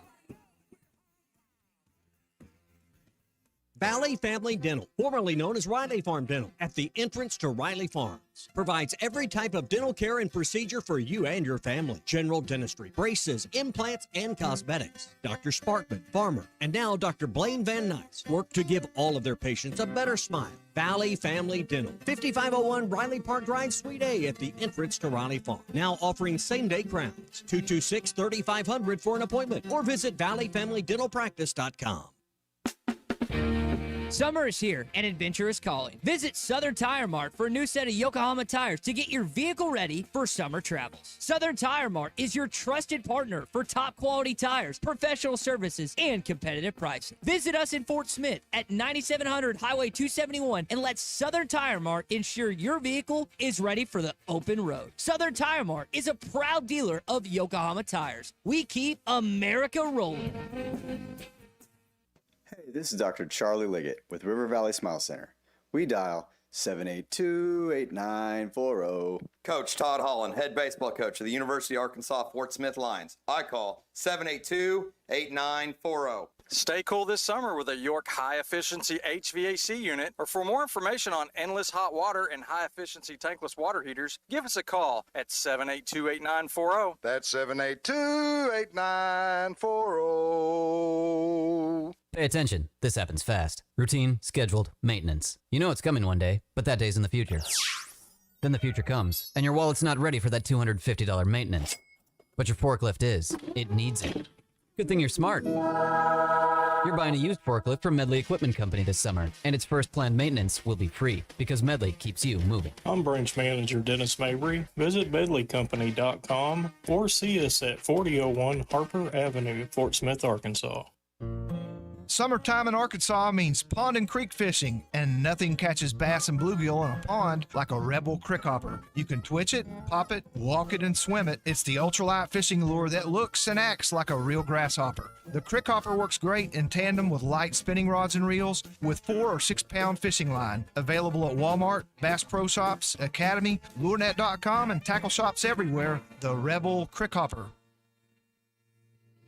Matching down payments now through the end of the month up to $2,500 at Harry Robinson, Salisal Ford, 1 mile south of exit 308 off of I-40 in Salisal. Troy, there's no other way. This is free cash. Yes, definitely. I'm excited, man. Tommy, we are going to be matching your down payment up to $2,500 from now until the end of the month. Close of business August 31st. We're done doing it. You guys love it. We brought it back. Let's make some deals happen. Come down here. Let us save you some money and let us match your down payment up to $2,500. You know, if you're upside down in a vehicle, you're behind on the equity, this is a great way to catch up out of the gate. 100%. This money can eliminate negative equity. It can get you a cheaper payment. It can get you a better interest rate. It's a plus. It's a win-win. Come down here and see us. Let us match your down payment up to $2,500. Hey, if you've went elsewhere and been told you're upside down, this is a great way to get out at Harry Robinson, Salisal Ford. Matching down payments up to $2,500. Harry Robinson, Salisal Ford, 1 mile south of exit 308 off of I-40 in Salisal, and online at harryrobinson.com. Should start with Bob. It's time to talk with a unique individual. You said you and Diva are OGs, old guys? Brett, you spoke so positively recently. I mean, did you expect this to happen? He's a man of mystery. Why do you always talk about Arkansas? But go ahead. Well, why do you always talk about Kentucky? Hey, it's Bob again. I think I'm unmuted now. I figured it out. Man, you win the lottery 3 times, get to go to Starkville. A man whose incisive questions and rapier wit. Hey, John, but I had a 2-parter if that's okay. What did you mean? I'm sorry. I'm not that. Man, we got to get the Packers straightened out. Losing to the Jets, that ain't in Lambeau, that ain't good. That placed him on the Mount Rushmore of Arkansas sports writers. What do you think about that? Sure, Bob. Future in that, yeah. Here he is, the one and only Bob Holt. Hey, guys. All right, we are working on getting Bob Holt on our hotline, so we'll speak with, I was going to call him the dean. I don't know if he's the dean of sports writers in Arkansas just yet. I think maybe Wally would still be the Grand Chancellor. Yeah, Grant Hall must be up there. Clay Henry must be up there too. Yeah, we're going to have to figure that out at some point. Who is the dean of Arkansas sports writers just yet? I still think it's Wally Hall. The caller, Jackie from Crossett, who called in earlier, and I really, we had a lot of people text in that thought that his vantage point might be a little bit soft about this, and I understand that. But on the other hand, I feel we got to be kind of at least respectful of where some people are coming from. It is a society now where curse words are accepted in a way where they never were before. And those who are watching, by the way, on our video cast, on our video webcast, if you look behind my shoulder here, you will see a little shelf I've got here that pays homage to one of my heroes, George Carlin. So I am no prude when it comes to that kind of language, but you can't use it on the air here, and you can't just throw that kind of word around or those kind of words around everybody. It's just that my understanding about football and about sports overall is you show up and you kind of have to leave your sensitivities about curse words at the door. And I feel that's different than like this Tua Tagovailoa Brian Flores situation, in which that to me was different. That wasn't about this guy was throwing all these curse words around him. I mean, for crying out loud, Tua played for Nick Saban. So I'm pretty sure there were some choice words that were thrown his way every once in a while. It was more about feeling like he was being demeaned as a quarterback, and whether or not he belonged in the NFL. And I think that's somebody that was used to being built up in his mindset and not torn down. But if you are going to be an athlete, and you've got to view this maybe the same way in college sports too, not just professional athletes. If you are offended by curse words, you might just need to get familiar with them. Man, the locker room's a sanctuary, no question about it. But you can't repeat what's being told and the way it's being said in the locker room. I mean, if you think coaches speak in front of a media is something, man, go to a locker room for 7 minutes, and then you'll just like, it's a different world. It's a completely different world than whatever you think it is. I mean, there's nothing like an NFL locker room, a college locker room. There's nothing else like it. I don't know what, like, you go through life and you're like, well, this is kind of like that, or this is kind of like. There's nothing like it. There is nothing like a college locker room or NFL locker room. And they'll ask. Or a baseball, what you've been in them, Phil. That's what I mean. You know, because you've been in some baseball locker rooms. I mean, there's nothing like it. It's just it's a sanctuary. It's a different place. It's a safe spot. You go in there and they're all alphas. And if you're not an alpha, they'll chew you up and spit you out. I mean, that's just, you'll find out real quick.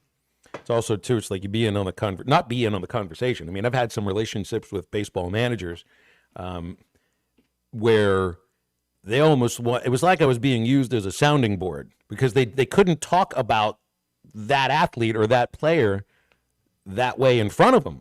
But you just sort of leave out a little of that frustration to the broadcaster, knowing full well that I wasn't going to repeat that sort of thing on the radio either. And some people just communicate in a way that is a little difficult for a lot of others to get with. But just, you got to let these things hit you and fall off.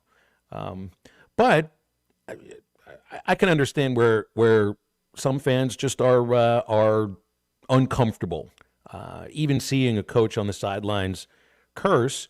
But it's it's at the point now where it's expected. I feel like the cameras are almost looking for it too. Those are the things that end up getting retweeted and replayed over and over and over again. And there's some people, too, who are on the other side of this. I think we've gotten into this recently as well because of DeBoer, the Alabama head coach, who doesn't curse. But he said, it's just not a part of the way he usually speaks. So that's partially maybe how you were raised, what you're used to growing up with. I mean, I was raised in a house where I was allowed to find George Carlin at the age of 9 years old. So you can understand, what the relationships are now with those same people, and almost anything goes. But with DeBoer, I don't think he was raised around something like that. And I don't know what Coach Pittman's home life was like as a kid, but when you're in football as long as he's been, I think most of them, and I wouldn't say just like filthy mouths, it's just when to use those words in order to make a point. And I always think it's like, here's a big difference between baseball and football, Matt, even though the language might be thrown around that's a little bit the same. There is no halftime speech in baseball.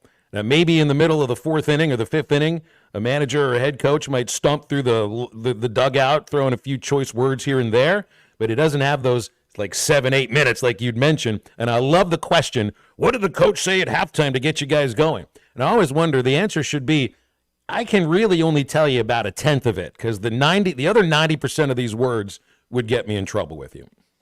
Yeah, everybody kind of has their own identity in the way they go about it. I think, Houston Nutt, Phil, you could put on one hand how many curse words he said, but you said it right. There's a time and place when you don't really use a lot of curse words. Then when they do use one, you kind of know, hey, that was the kind of, you open your eyes up a little bit. Oh, he's serious because Coach Nutt wasn't a big cusser. But I'm sure, and I'm not asking for the moments that it did, but it's like when he would use a word like that, like in the opportune moment right now. Yeah, when he needed to. And then there was other coaches that would. We had some other coaches that would get fired up and going at it. But yeah, there wasn't.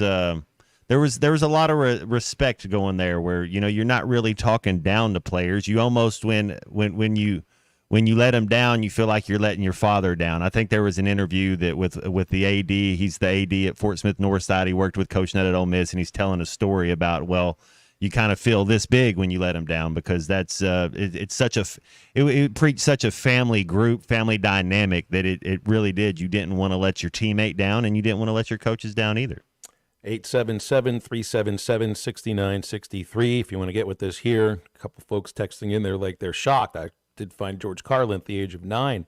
Hey, I found Andrew Dice Clay at the age of 9 or 10. There were these things called cassette tapes, or VCRs, and the VHS tapes that I found around the house somewhere. And my parents didn't record Andrew Dice Clay, but plenty of my friends had his cassette tapes. But my parents did record George Carlin, and my dad almost makes it seem like he left it around so that I could find it. No. The George Carlin concert, the first one I saw was Carlin at Carnegie Hall from 1983. The only way I found that was because it was on the same VHS tape that Star Wars was on. And I just wanted to watch Star Wars for the 80 millionth time. And then here comes the goofy guy in the green shirt dropping the 7 words you can't say, and I'm thinking, my gosh, I think I've hit pay dirt here. It was quite a moment. Yeah, Hogwild found Sam Kinison in the 5th grade. Now there's a little bit of a different one. There's a different one. That's right. He would be a little bit more on the Dice Clay side of things, probably a little bit smarter too. And there's a lot of people that might be listening now that don't even know who Sam Kinison is. Seaburger Movie Unit, have you any idea who Sam Kinison is? No. So you're going to have to see the movie Back to School. I think we're going to have to assign Back to School with Rodney Dangerfield, Kurt Vonnegut, the swimming and diving movie that also has Sam Kinison playing a professor. The Triple Lindy. The Triple Lindy with the greatest measurement of wind in the history of diving. Do you remember? I don't even need to give this off here because, Christian, you know what you're watching this weekend now, okay? There you go. Going back to school. Going back. It's how fitting. This is the week when school starts, so it couldn't have worked out any better. All right, we are still hunting down Bob Holt. He told me that he's been hunting down an interview, and the guy called him literally as we were about to call Bob. So he's got to do his job first. He's paid to talk to those people. We don't pay him to have him on halftime. Stay with us. Halftime is back right after this. This is Halftime. You can now download our new app in the iTunes or Google Play Store. Listen anytime and anywhere on your favorite mobile device. Just search Hit That Line now. What makes Crabtree RV Center different? First, we are a 4th-generation family-owned business taking pride in making your family's dreams come true. No corporate mentality here. Second, we've been in business for 74 years, founded in 1950 here in the River Valley, Northwest Arkansas area. We are not going anywhere. What does that mean for our customers? A family feel with no corporate hidden fees. The reassurance that we will be here for generations to come, and knowledgeable salespeople who want to pick the right RV for your family to make lifetime memories in. Crabtree RV Center, making your family's dreams come true for over 70 years.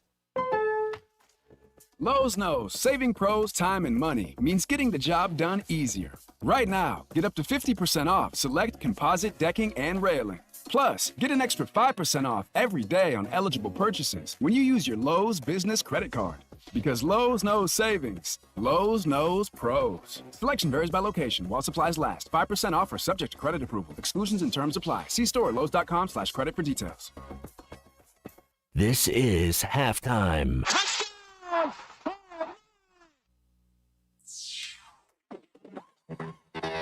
Do you want to see the Dallas Cowboys take on the Philadelphia Eagles at AT&T Stadium in Arlington, Texas on November 10th? Can you eat a Monster Burger in 150 seconds to qualify for the football trip of a lifetime? It's the 19th annual football trip of a lifetime brought to you by Hardee's, ESPN Arkansas, and HitThatLine.com. Go to HitThatLine.com for more details and let's secure your seat at the table. The Wave Rural Connect Shoal Creek Zone is open. Fast fiber internet, TV, and home phone available. This covers Midway, New Blaine, Scranton, Delaware, and other areas. Even if this isn't your zone, check your address. We might be available for you. Get your whole home solution. Internet, TV, and phone from a local provider. Go to signup.waveruralconnect.com or call 1-833-492-8372. Arkansas Valley Electric and Wave Rural Connect, changing the communities we serve. Come on along, head for the mountains of Bush. Head for the mountains, it's cold and it's smooth and it's waiting for you. Come on, head for the mountains of Bush. Head for the mountains of Bush. Head for the mountains of Bush. Like Enjoy responsibly. Copyright 2022. Anheuser-Busch, Busch, and Busch Light Beer, St. Louis, Missouri. Sometimes I'm in a hurry. Stay in the slow lane, buddy. That's when I use the Sodies app to order my favorites and pick up in their drive-thru. They even offer a 10% discount on your first app order. Experience different at Sodies Wine and Spirits off I-540 on Phoenix Avenue. Every day is worth celebrating at Uncorked. Cocktails, wine, craft beer, bourbons, and unbelievably great food. Uncorked on Phoenix Avenue next to Sodies.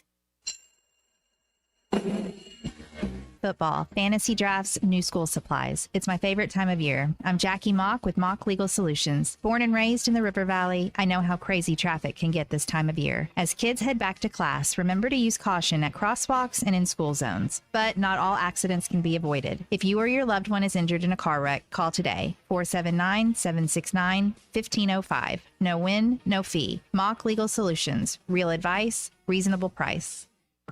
Colorworks Paint and Body in Barling offers professional automotive painting, bodywork, and fabrication that is unsurpassed in talent and dedication. Owner Andy Harrod uses the latest in collision repair technology to ensure all damage is addressed, whether it's visible or hidden, and works with all insurance companies. Andy and his crew have the experience and commitment to give you complete trust in the repair of your vehicle, no matter the size of the job. Colorworks is located at 1206 4th Street in Barling, across from Dollar General, and is on Facebook, where you can check out their work. Your home for every Razorback football, basketball, and baseball game. ESPN 95.3.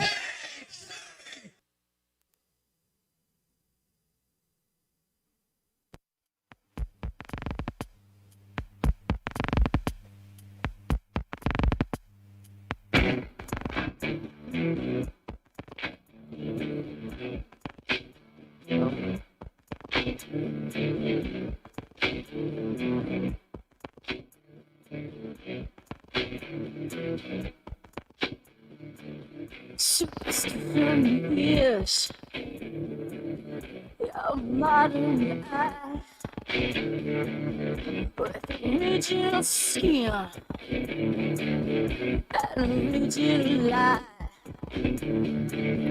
Your modern shell wants to feel itself. You got it left now, honey, so what the hell?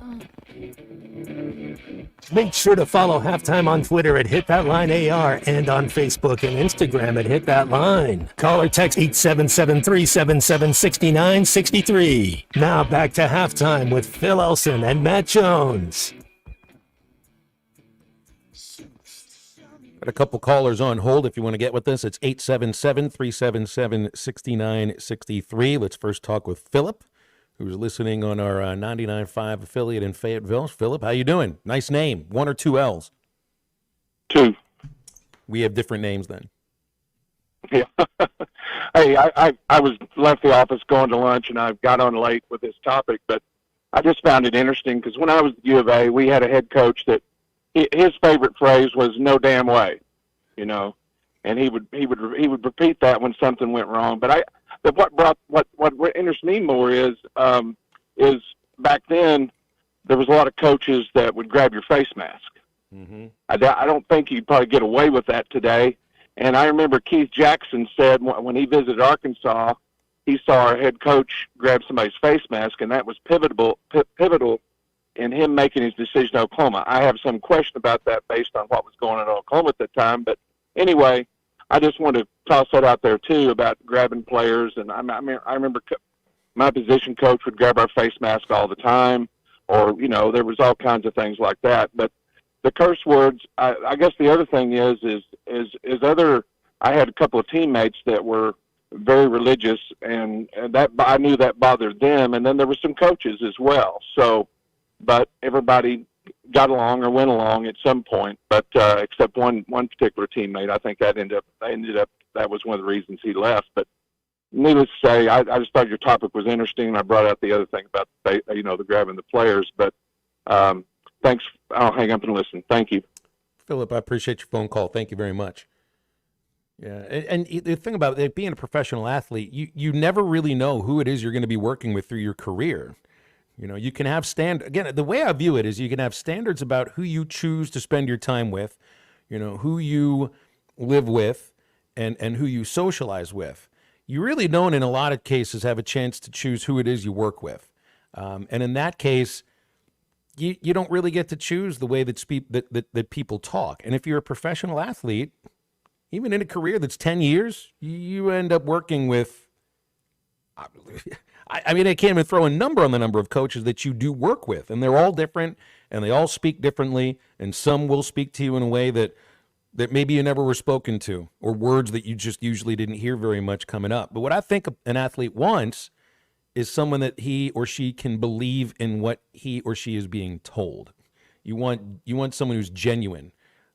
And like, I've been around some coaches that didn't come off as genuine, and that's independent of whether they swore or not. And I feel sometimes like if and this isn't a matter of cursing or not. It's just you want somebody to speak to you in a way that you believe what it is they're telling you, and then the actions that go along with it. Like, that's more important than, somebody throws a random F-bomb around every once in a while or gets in your face. You just want somebody who's going to be truthful to you. And sometimes the way that we speak really tells you about who you are as a person, or tells the people you're talking to about who you are as a person. John in Bentonville is with us next. Hey, John, appreciate your call. How are you? Good, my friend. How's your day? Great, thank you. Good, good. Yeah, I cruised down to Fayetteville, got a little eye doctor appointment. I'm like, hey, I'm going to call if I have to go in. Well, your voice sounds just fine. You don't need any problem with your voice. That sounds good. Good, thank you. I just sort of follow up with a caller talking about worrying about the cursing and that type of stuff. I think very much ultimately as a vet, I think everybody, that's your right. You have your right to your opinion. That's great. I guess from a man standpoint, I don't understand why men are tone policing anymore. It's like we've lost our masculinity to get right to the point. It's sort of kind of belittling that we just can't focus on the content of what's being said by the coach versus the words that come across. I don't.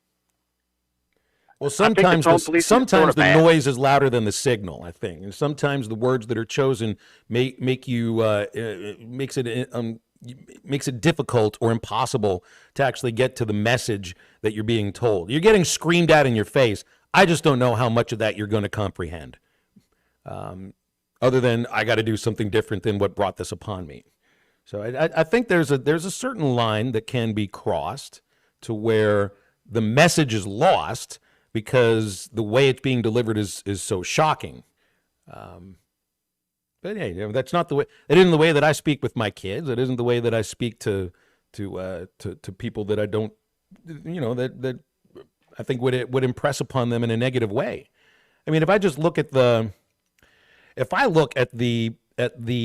two people that I've done baseball broadcasts with at Arkansas, and John, I appreciate your phone call. Thank you very much. Good luck with the eye doctor. I needed luck with that too. So I work with Rick Schaefer for 3 seasons and still do pregame with him for football. Rick comes from a place where he does not curse. I don't think he's ever uttered a curse word in his life. That's not part of the way he communicates.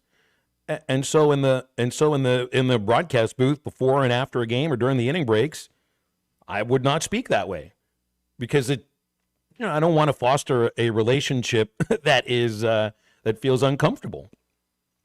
I've been around baseball long enough to be able to talk to the other side of people in the sport.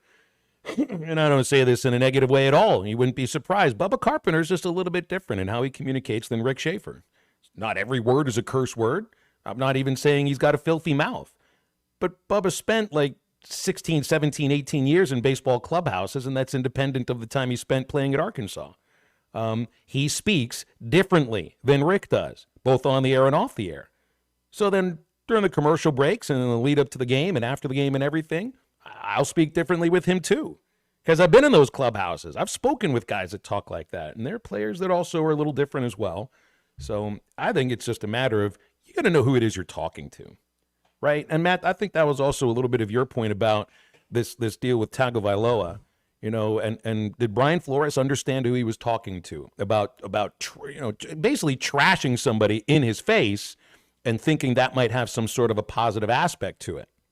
Yeah, you got to know your audience. That's for sure. And man, D coordinators, I'm telling you, I've been around a handful of them, and they're good people. I'm not saying that, but they're a little different. They're a little fiery. To be a defensive coach, you don't really get a lot of credit. You don't get a lot of hype. Nobody wants to talk to the D coordinator. It's the quarterback. It's the running back. It's the receivers. It's the offensive coordinator. And then, you got to rush in. Okay, now we'll talk. You got a safety. Well, the defense, it's just a different mindset when you're going to battle like that, and they get fired up, and it's a knuckle, bloody type of challenge.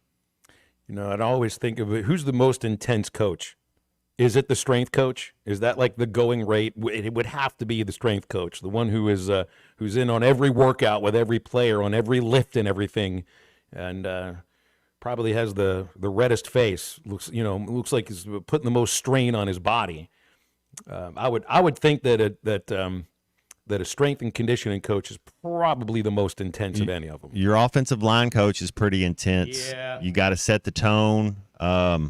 Yeah, I mean, I'd say your O-line coach can get up there. Your D-line coach can get. I mean, rushing the quarterback. I think of your boy Bill Cowher talking to Greg Lloyd. You rush the quarterback, and he's getting. That's about as fired up, I guess, as he got right there. But the defensive coaches, they'll get fired up. I did have one manager with the Travelers who thought he would mess around with me, and I think it was also because it was just a miserable season. He hated the team. He literally hated the team. Like, they were so bad, and he had early work scheduled for them in August, even though the season was 3 weeks from being over, and all they were trying to do was just run out the string, and they really weren't playing for anything, but he had early work every single day, and he wasn't having a good time. It was not enjoyable for him, and I think he was just trying to mess around with me. Yeah, that's basically what he was doing when I recorded a pregame interview with him, and he made me restart the interview 8 or 9 times because the first answer, he dropped an F-bomb into every single first answer. And he gave me that look. That look when somebody is messing around with you and wants you to know it. And I thought to myself, are you taking a 35% winning percentage for your team out on me? Or are we just having a little bit of fun here? We did laugh a little bit about it because it was kind of funny. Gary's next. He's called us up from Bentonville. Hey, Gary, appreciate your call. How are you? I'm good, guys. I just want to say one thing. You do not want to go in the military if you don't want to cuss. Not the place for virgin ears, huh? No. I had to teach myself not to cuss when I got out. Changes your perspective on it a little bit, I guess, right? Yes. That's all I got. I just thought I'd drop that on you. Thank you. Thank you very much, Gary. I appreciate that. Yeah. So, I mean, again, I don't think Coach Pittman has a filthy mouth at all. I mean, he's known, like the phrase that he's known for the most, and hopefully we hear it a lot this next season, is turn on that damn jukebox. And I wondered about this too, because I've had a call that caught fire after when Arkansas went to the 2019 College World Series. You remember the whole damn thing, and when I figured out what I wanted to say for that, I thought, am I going to get in trouble for saying this? It's not one of those words. It's not one of those words, and I didn't put it in a way where it was meant to have any sort of negative or dirty connotation.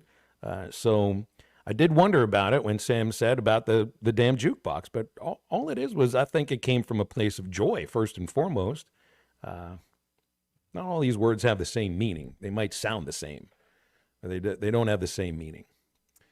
But he's right. I mean, I guess I don't know. I'm not in the military. My father was in the military, but I don't know where you expect that there's more blue language. I think it's the first time I've used the term blue language here on this program. Would it be in a baseball clubhouse? Would it be in a football locker room? Or would it be anywhere in the military? And some of it also might be the context. You go into a football locker room when you're down, when you've turned it over, okay, 8 turnovers at the scrimmage. If they had halftime and it had 4 turnovers in the first half, I would think that halftime speech, even though it's just a scrimmage, might have a couple of, what you put on your scripts whenever you write out one of those words. You got the ampersand, you got the $sign, you got the percentage. Then you know how these all work. They get fired up just as much as anything with effort. If you make a mental mistake in the first half, it's something that you've went over. Man, coaches will get on you for that. There's no you can make a mistake, you just can't make it twice. But I've seen coaches something you've studied film all week. You know the team's going to do it. It's like, hey, don't give up outside contain. I'm going to put you on defensive end. Don't give up outside contain. First time you take a step inside and give up outside contain, coach is like, what? You'll see them just lose their mind. Like, how did we coach you and tell you what to do, and then 2 seconds later you did wrong? The thing that we're not in on, too, is also the coach-to-coach relationship. There's this book, The Price, which is subtitled What It Takes to Win in College Football's Era of Chaos. It's written by John Talty and Armin Katayan. It is about Nick Saban's time at Alabama, and it details the interesting relationship. This isn't just what the book is about, but it's getting a lot of talk right now. The relationship between Nick Saban and Lane Kiffin, which was a little touchy, to say the least. Kiffin even has detailed a story about a time that Saban completely went off on him because at a spring scrimmage or a spring drill, one time he tried to devise plays that would catch the defense off guard and wanted to score against the defense. So Saban was pissed at him for that. So the next time, he devised plays that were vanilla and basically let the defense win. And Saban asked him, why did you call these plays? And he said, I just called plays that I thought you wanted me to call. And so at that moment, Saban clears the entire office of all the other coaches, and it's just the two of them, and he goes off on Kiffin. You can imagine, I don't know how long that, it's not a shouting match because I think it was a one-way thing, and Kiffin even said he deserved it. That I would imagine Saban's got the ability to, now he's talking with an adult. It's not a matter of talking with a student athlete. Now he's talking with an adult, somebody he's hired and he is paying. I bet you they would have had to repaint the room when he was done with that, because I think Saban knows a few choice words and the right time to get it in there too. 877-377-6963 to get with them. To get with us today. Jamie asks if Christian has seen Full Metal Jacket. Now there would be a movie about the military that would get you some of those 7 words and then create a couple of others with some other nicknames that get thrown in there as well. And man, it's the first 30 minutes of that movie. You've not seen Full Metal Jacket, Christian, right? I believe I have, but I could probably watch it again. All right. Well, I wouldn't put it in the same category as Back to School, but I would put it in the category of must watch. Full Metal Jacket. Who plays in that movie? Matthew Modine. That's just the first one that comes to mind. I'd have to look up some of the others just to remember because off the top of my head I can't. Yeah. But R. Lee Ermey was the drill sergeant. Typecast as a drill sergeant. Oh, went on was to play he in not? a lot of things. Yeah, that's where his legend, and I know his legend started before that, but that's really where it went off. Private Pile, stay tuned. Halftime is back right after this. This is Halftime. TGI Fridays on Rogers Avenue, Fort Smith has an incredible lineup for their meal deals. This includes crispy chicken fingers for only $9.99, served with seasoned fries and coleslaw. Whiskey glazed chicken slammers, $10.99. Buffalo chicken slammers, $10.99. Grilled salmon for $15.99. And Friday's big ribs for $14.99, all served with a side and fountain drink. Don't miss out on their happy hour. Karaoke on Tuesdays and Thursdays, and 50-cent wings on Monday. TGI Fridays, I-540 and Rogers Avenue, Fort Smith. The Wave Rural Connect Shoal Creek Zone is open. Fast fiber internet, TV, and home phone available. This covers Midway, New Blaine, Scranton, Delaware, and other areas. Even if this isn't your zone, check your address. We might be available for you. Get your whole home solution. Internet, TV, and phone from a local provider. Go to signup.waveruralconnect.com or call 1-833-492-8372. Arkansas Valley Electric and Wave Rural Connect, changing the communities we serve. Remodeling your bathroom? Don't let your imagination be limited by out-of-the-box shower doors or tub enclosures. Arkansas Glass and Mirror is your local source for all things glass, including plexiglass, mirrors, and shower doors since 1964. This video is powered by the pros at Pascal Air Plumbing and Electric. Arkansas owned, Arkansas operated. GoPascal.com. Thanks for watching us here on ESPN Arkansas. Download the brand new Hit That Line Now app in the Apple and Google Play stores. ESPN Arkansas, more than just radio stations. Tommy Kraft here. When it came time for new gates and some fence repairs at my home, the Fence Man was my first call. The Fence Man does it all, from large commercial jobs to small residential repairs. Wood privacy fence, vinyl fence, commercial or residential chain link, even custom wrought iron fencing. 479-782-3936. 18 months, same as cash financing with approved credit is now available. If it involves fencing, the Fence Man does it. The Fence Man. He ain't afraid of no work. 479-782-3936. The dandy white perch. Big old slab. C'est bon, sacalé. One beautiful crappie. It's a paper mouth. Some serious crappie. Nice speck. We got crappie. They might go by different names, but all prefer the same thing.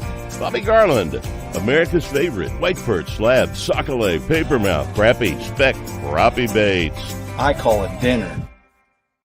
BetOnline is the world's most trusted betting platform and your number one source for everything football. From the preseason NFL to college kicking off, BetOnline has every stat, every matchup, and even live odds and spreads while the games are being played. Think you know your stuff? Try our winner-take-all $300,000 NFL Survivor Pool for the upcoming season. When the game is over, head over to our online casino and get in on a game of blackjack or poker or unwind with one of our over 150 slots games. Head to the website today and use promo code BELIEVE and get in on the action. Bet online. The game starts here.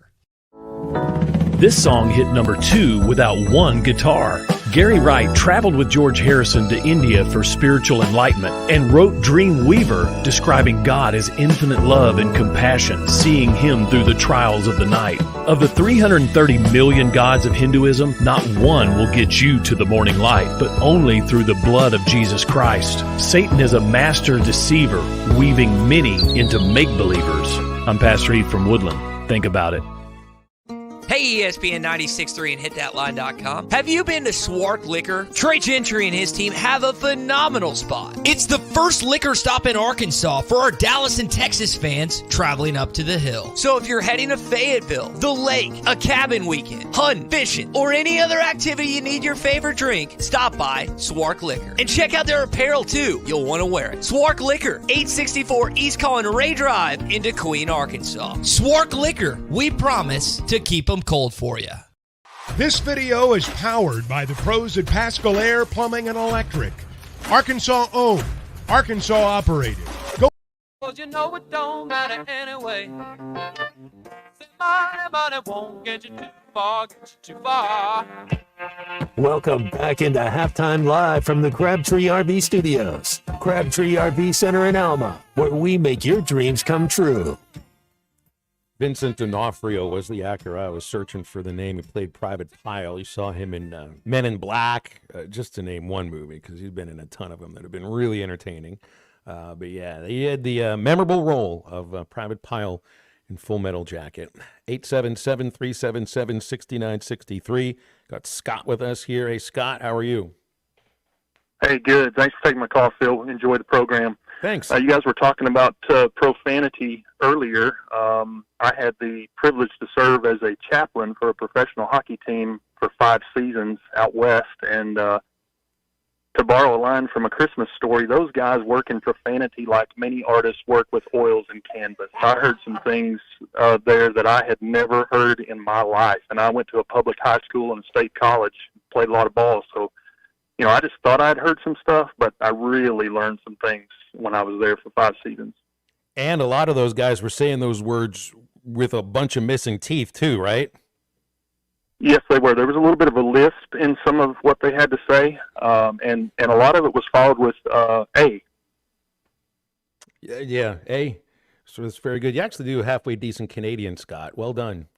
And I appreciate your phone call. I worked for somebody I've mentioned many times on this show, Bill Valentine. Yes, he was he was Picasso with curse words because you weren't quite sure what shape it was coming in, but you knew it was beautiful when it came out of his mouth. Leo's with us as well. He's driving from Eureka. Hey, Leo, what's going on? Hey, Phil. Good afternoon. Enjoying the show. Thank you. 22 years in the Marine Corps, okay? Lots of cursing at boot camp. But afterwards, and a couple of tours in Vietnam, and there, in the heat of action, you have to use certain words to motivate your men. But other times, we were told You have to have deportment. You have to know how to be able to communicate effectively without having to curse all the time. I had some leaders that could talk to you without one curse word and make you feel like you are nothing. So there is always a point. There's always a place. But, you know, it is what it is. And if a young man cannot take that kind of language, then maybe he's in the wrong sport. But I don't think it should be used all the time, especially of someone in authority and leadership. Thank you. Leo, that's a great call. Thank you. I think the thing that he's referring to there, I mean, part of it is understanding who you're talking to, the situation, the place. But there's this thing called the filter, which your thoughts are filtered through it. They come out as words on the other side. Sometimes you got to put a second or third filter on, depending on what it is you're doing. Radio would be one of those places. But also, it's like, so you can, I mean, I know that we'll make comparisons between being in the military and being a football player and being on a football team. But I would also think that you're not communicating the same way to both sets of people here. At some point, the line does get crossed, but I think that's more about getting personal with somebody than getting cursed out. Loudest I was ever cursed out was Bill Valentine. It was 3 months into my job. I hadn't even called a game for the team. And Craig O'Neill called to ask me some questions. And Bill wanted to talk with Craig, so he came over. He was like, give me the phone. I put my finger up as if to say 1 minute. And boy, was that a mistake, huh? After the phone call, he told me, you meet me up in the stands. We're going to have a meeting. And that was not a meeting. That was an ass chewing. And I literally did think the man's eyeballs were going to pop out of his head. I was surprised he stayed alive and didn't have a gripper at that very moment. We're into our third hour of halftime. We'll be joined by Brett Dolan. He's been in a few baseball clubhouses as well. That's at 1:15. Stay with us after the break.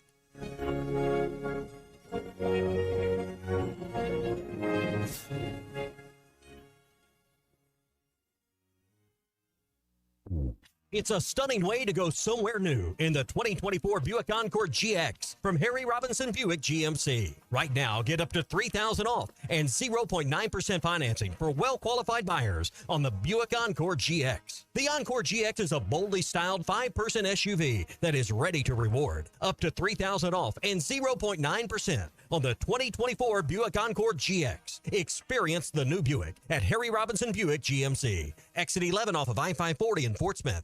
Greatness doesn't happen overnight. It takes time, focus, and dedication. At Shelter Insurance, we understand that because we put in the hard work and dedication for decades. And that commitment is paid off with award-winning customer service for your auto, home, and life insurance. See Agent Chris Dooley in Fort Smith. Are you interested in saving money on your heating bills and upgrading your home's energy efficiency? Now's the time. Installing or upgrading to natural gas allows you to take advantage of high-efficiency appliances that save energy and money. From furnaces to water heaters to gas dryers and fireplaces, there's a natural gas option to fit your home and your budget. What's not to love about that? Don't wait. Call AOG today at 800-842-5690 or visit AOGC.com to learn more. AOG, energy for life.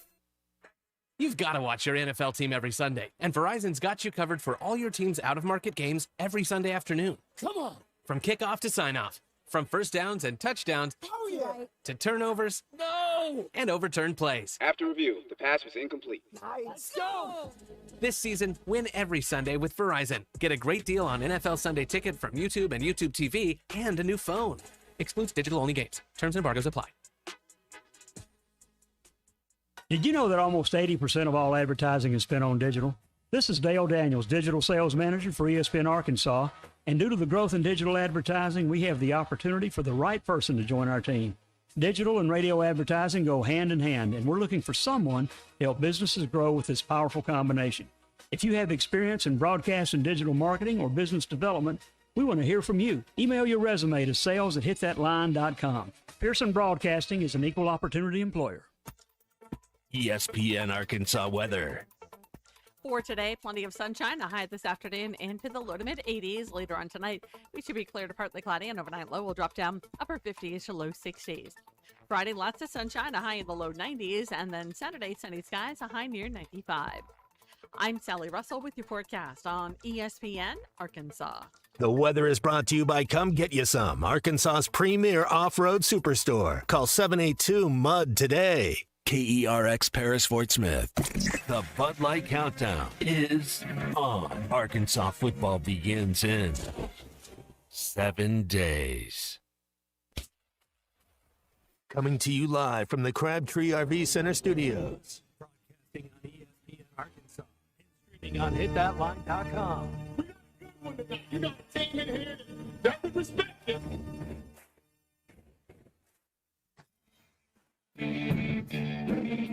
Smith, I'm all right. Why can't they dominate? And we not doing it. We're going to go get one and celebrate on somebody else's field. Yeah. Take it to the house. The dunk. Both said you had very motivational words at halftime. It's halftime with Phil Olson and Matt Jones. From the bottom of my toes to the top of my head. Let's go, man. I have zero respect for saying no moth at halftime. Even one Razorback. It's vintage Matt Jones. 1, 2, 3. Here we go. Right now, let's take the field. Call or text 877-377-6963. Now, here's Phil Olson and Matt Jones.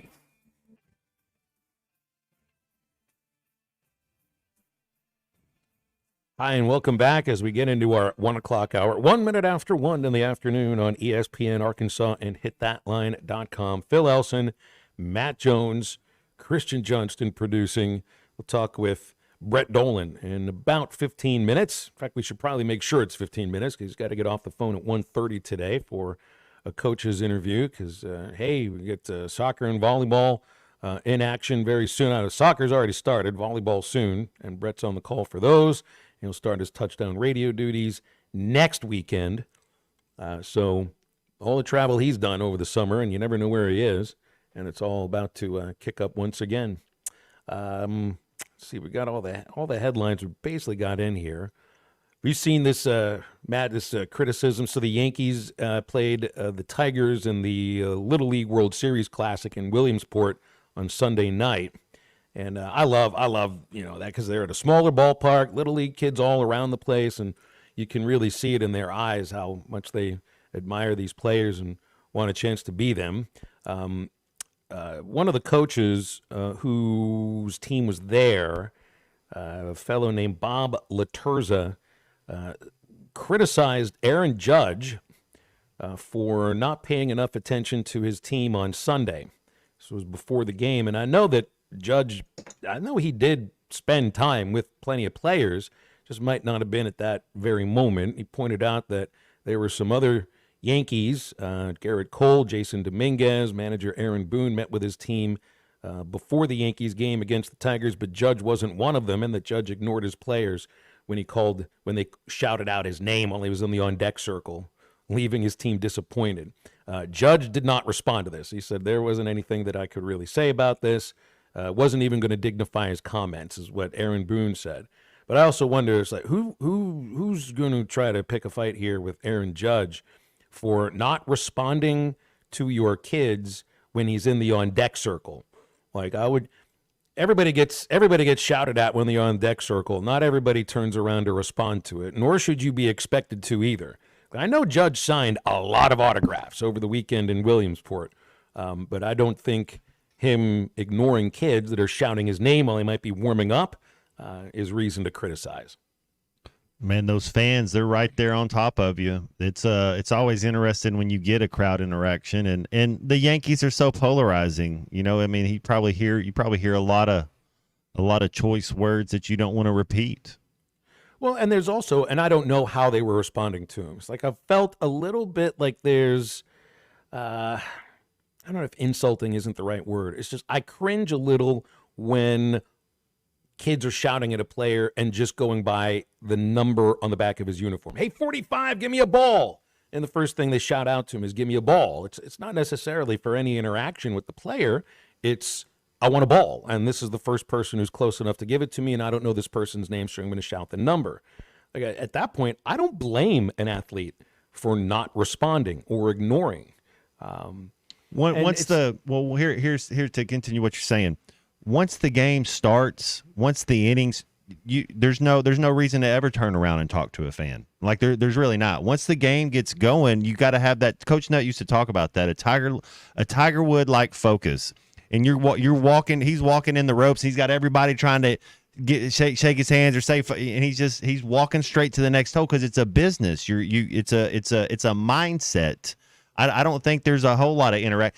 That's why I'm so surprised that they allow these baseball players in games to talk to a color guy or the play-by-play guy in the middle of an inning, and something messes up, something goes wrong. That's not good. That's not a recipe for success. Yeah, you're right. I mean, it is a sport that's got more stationary time than the others, but a lot of that stationary time is still used in focusing and being ready for the next. You're paying play. attention. You're seeing what the pitcher's doing. You're seeing. You're always trying to find something to take advantage of something. Well, the Yanks back judge, as they should have. You know, if you're complaining that a star ball player wasn't paying attention to your kids when they're shouting his name and he's in the on deck circle, I think there are some other things to complain about. Looking here, we have a tiebreaker, Matt. The SEC released its tiebreaker yesterday, finally. And, I mean, it was pretty formulaic. In the event of a tie, head-to-head competition among the tied teams. Okay, we knew that would be the case. Second tiebreaker is record versus all common conference opponents amongst the tied teams.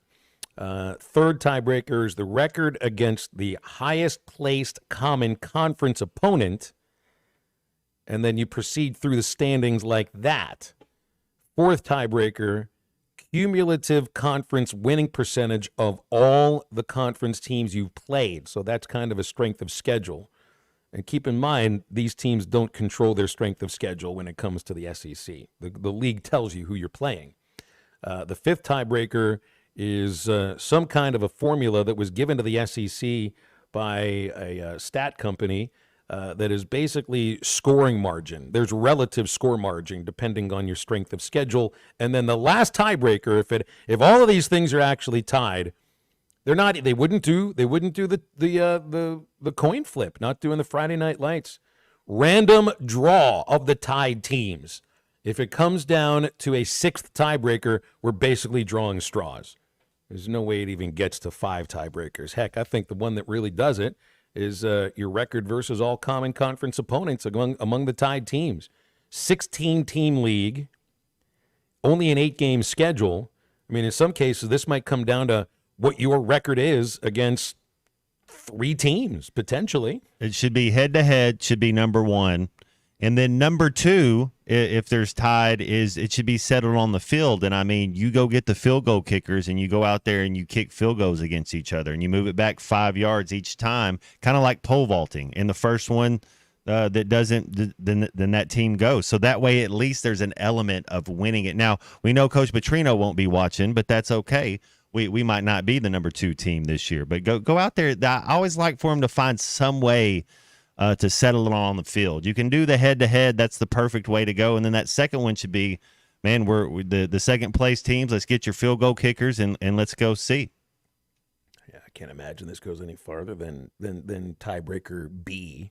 And then after that, just doing it based upon common conference opponent in the standings, and then proceeding through after that, can maybe come to 3 or 4 teams, but head-to-head may end up deciding this anyway, right? Because Georgia plays Alabama, Texas plays Georgia, Ole Miss gets Georgia, not Alabama this year. LSU gets Alabama. I mean, in some of these cases, you could very well see maybe a Georgia and an Alabama finishing with an identical record, but they've played each other. So, that takes care of that. Georgia, Texas, that tiebreaker is taken care of by playing head-to-head. And these are the teams that are, basically in the top, 3-4 in the league. Tennessee plays Alabama, plays Georgia, so you don't have to worry about a tiebreaker with any of them. But here it is. It's a week before the season starts, and we do have our tiebreaker, and it does not include a coin flip, which is a bummer because I think a coin flip would be a little bit. What's more dramatic, a coin flip or drawing straws? What do you think? Maybe the straws, because there's a little more. We already do the coin flip before every football game. Nobody draws straws in football, so maybe this is better. Maybe this adds a little bit of a different element to it if we get to the sixth tiebreaker. Be like your boy Bruce Willis and Ben Affleck in Armageddon. I think that's the last time I saw them draw straws. They did draw straws, didn't they? I don't remember. Who did it work out for? Did it work out for anybody? I don't think it worked out for anybody. I think it worked out for all of humanity. Humanity? We saved it, yeah. I mean. At least it worked for humanity. Oh, Brucey. He had to be the martyr, but somebody has to be. Brought to you by Valley Family Dental. Used to be known as Riley Farm Dental. They're at the entrance to Riley Farm, providing every service and type of dental care and procedure for you and your family. General dentistry, braces, implants, cosmetics.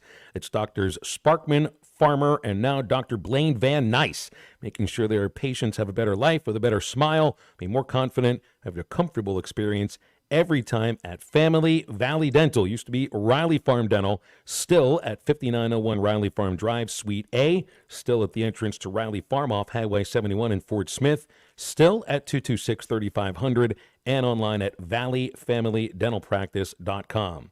Quick break, and Brett Dolan stops by right after this on Halftime. This is Halftime. See, what every long shot come from behind underdog will tell you is this. The other guy may in fact be the favorite. The odds may be stacked against you, fair enough. But what the odds don't know is this isn't a math test.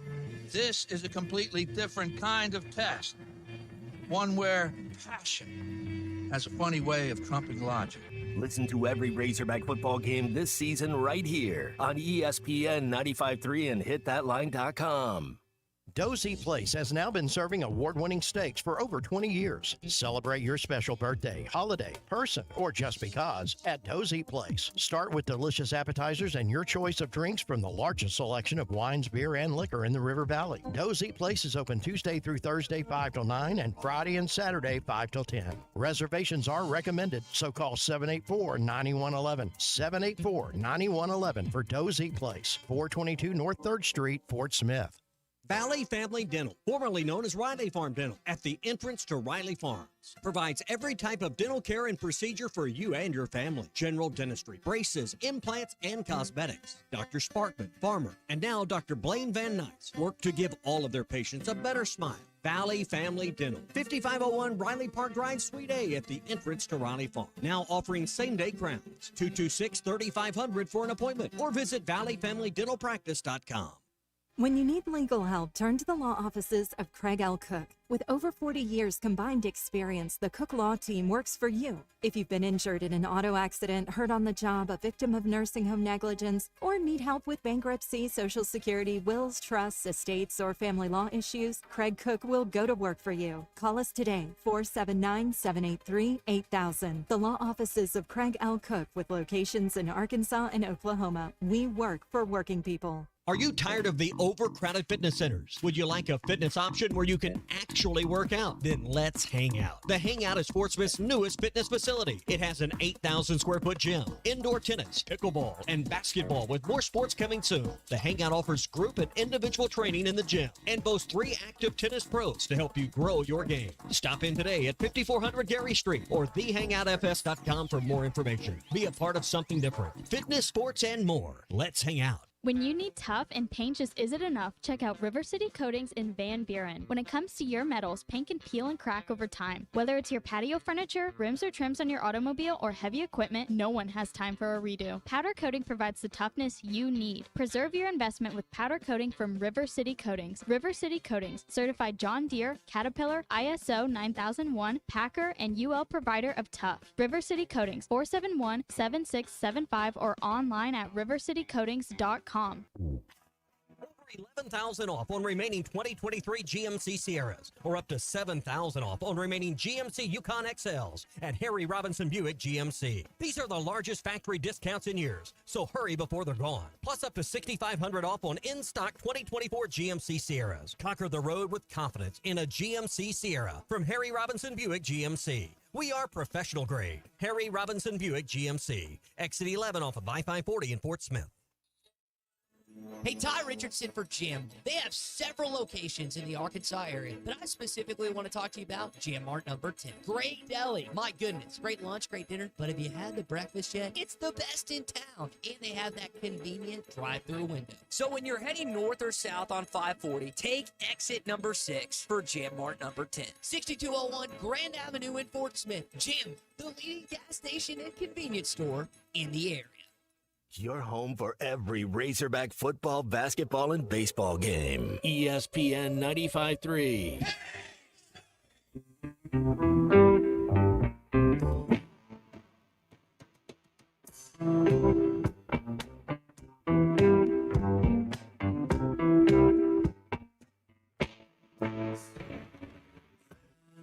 Now we share in the joy of our creation. Space and time, sipping wine at Union States.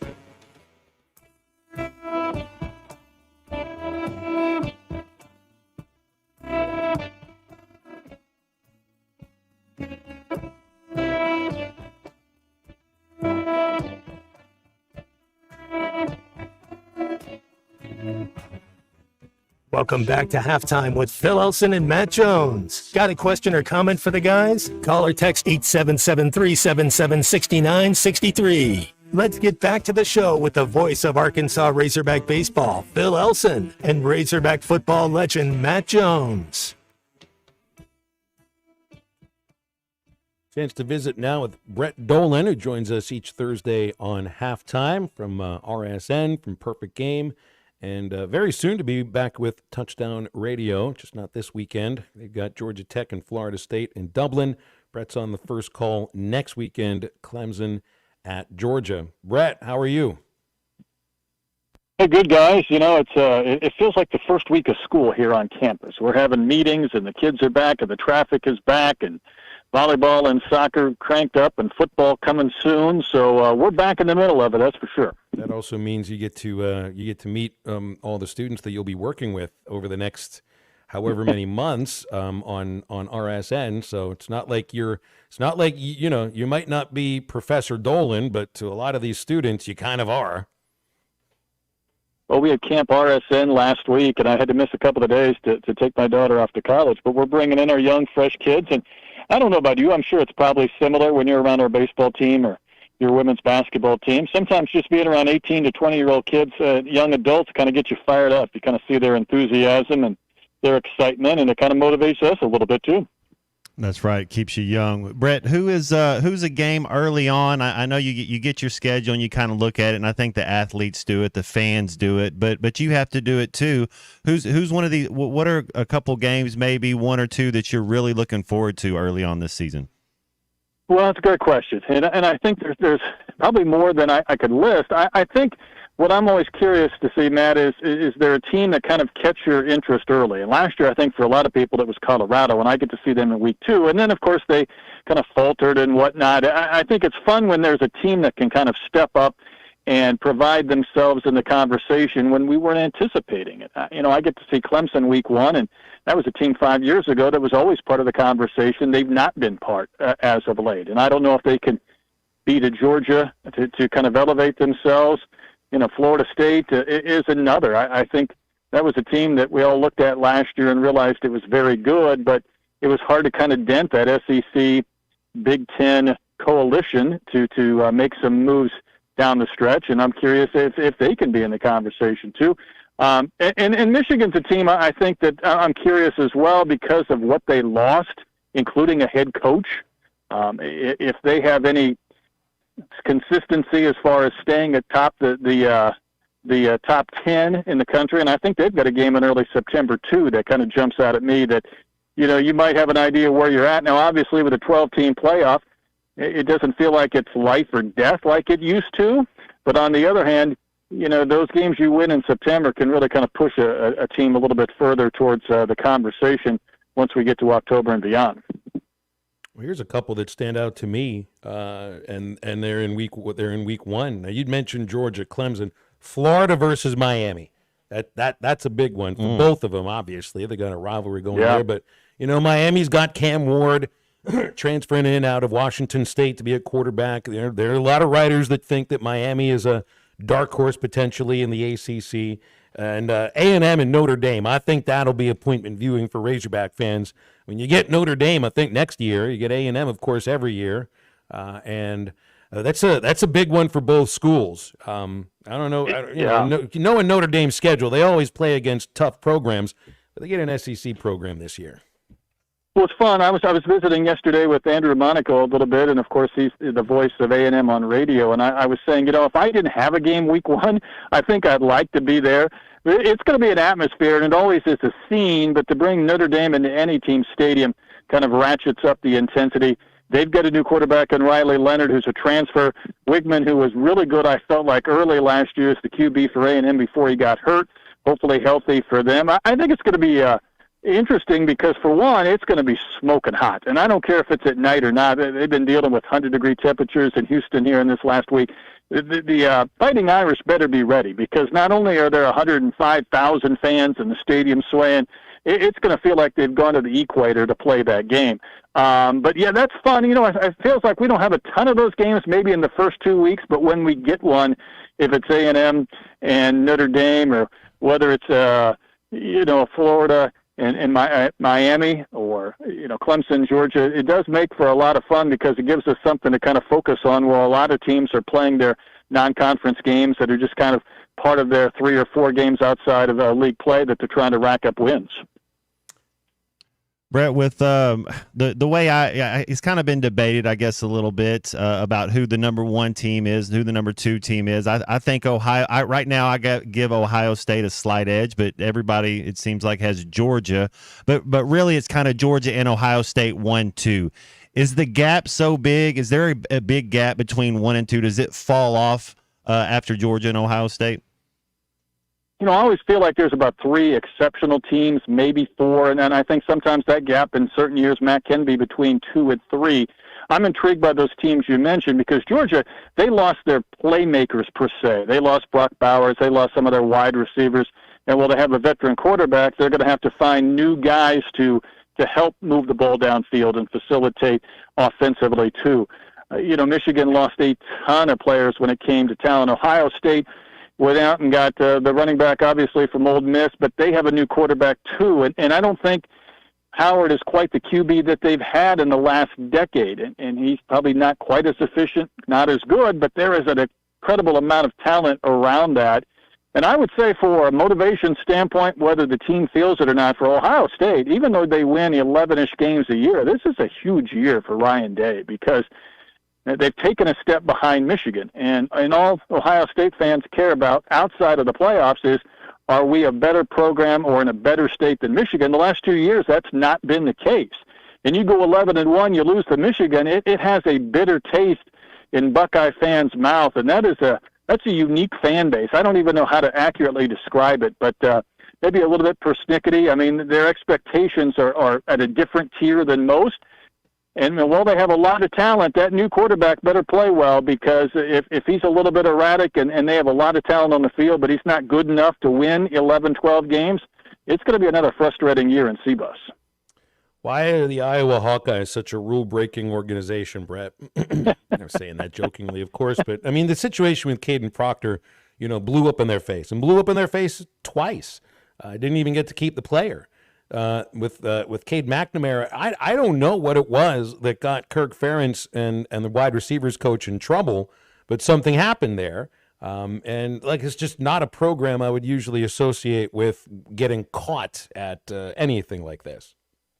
Yeah, it's a tough question to answer. I would say it much like probably Oklahoma State, but even a little bit different than that. It feels like a program in 1990, and I say that meaning, you have to coach kids differently because players are different now than they were then. But when you have a staff that's been together for 20 years, and it's kind of a blue-collar situation, you kind of go back to the old habits and whatnot, and I think that's probably not for everybody right now as far as hard work and what's kind of expected out of you and You're not expected to be a little bit crazy on social media or individualistic. It has a different feel than some of the other programs and eras that we're in. So maybe it's not for everybody. I know one thing: if you're a 2-star that feels like you're a 3 or 4-star, it's probably a good program because they can elevate you. But and Matt, you probably know this too. I mean, it just feels like you coach kids differently now. And there was a headline I read today: NIL has made coaches be a little bit softer on their players. And you've got guys for 1 or 2 years and not 3 or 4 years. It's a little more transactional. There's not quite as much investment. You're always worried about kids leaving or trying to bring kids in. It just feels so much different than where we were, 5 years ago, certainly 10 or 15. Hey, Brett, do we have like an odds-on favorite for the Heisman this year? It kind of feels like we haven't even really been – usually right now you kind of have your 2 or 3 guys, like one of these guys are going to win the Heisman. Do we have that this year? Who do you like as a front runner to win the Heisman this year? It's a great question, and I hope to be a Heisman voter this year. I think there's a possibility maybe in October, November, I can finally reach that status of being a Heisman voter. But the guy who I saw at the end of last year I think has a great chance in Jalen Milroe at Alabama. Obviously, it's a new coordinator, it's a new head coach, and that always gives you pause when it comes to sustaining what you did a year ago. But I think he has a tremendous opportunity to do so. It would kind of change what we've seen in recent years when a lot of these Heisman winners have been transfers, guys who have been at a second program or whatnot that go in and kind of find success after their first situation didn't work out.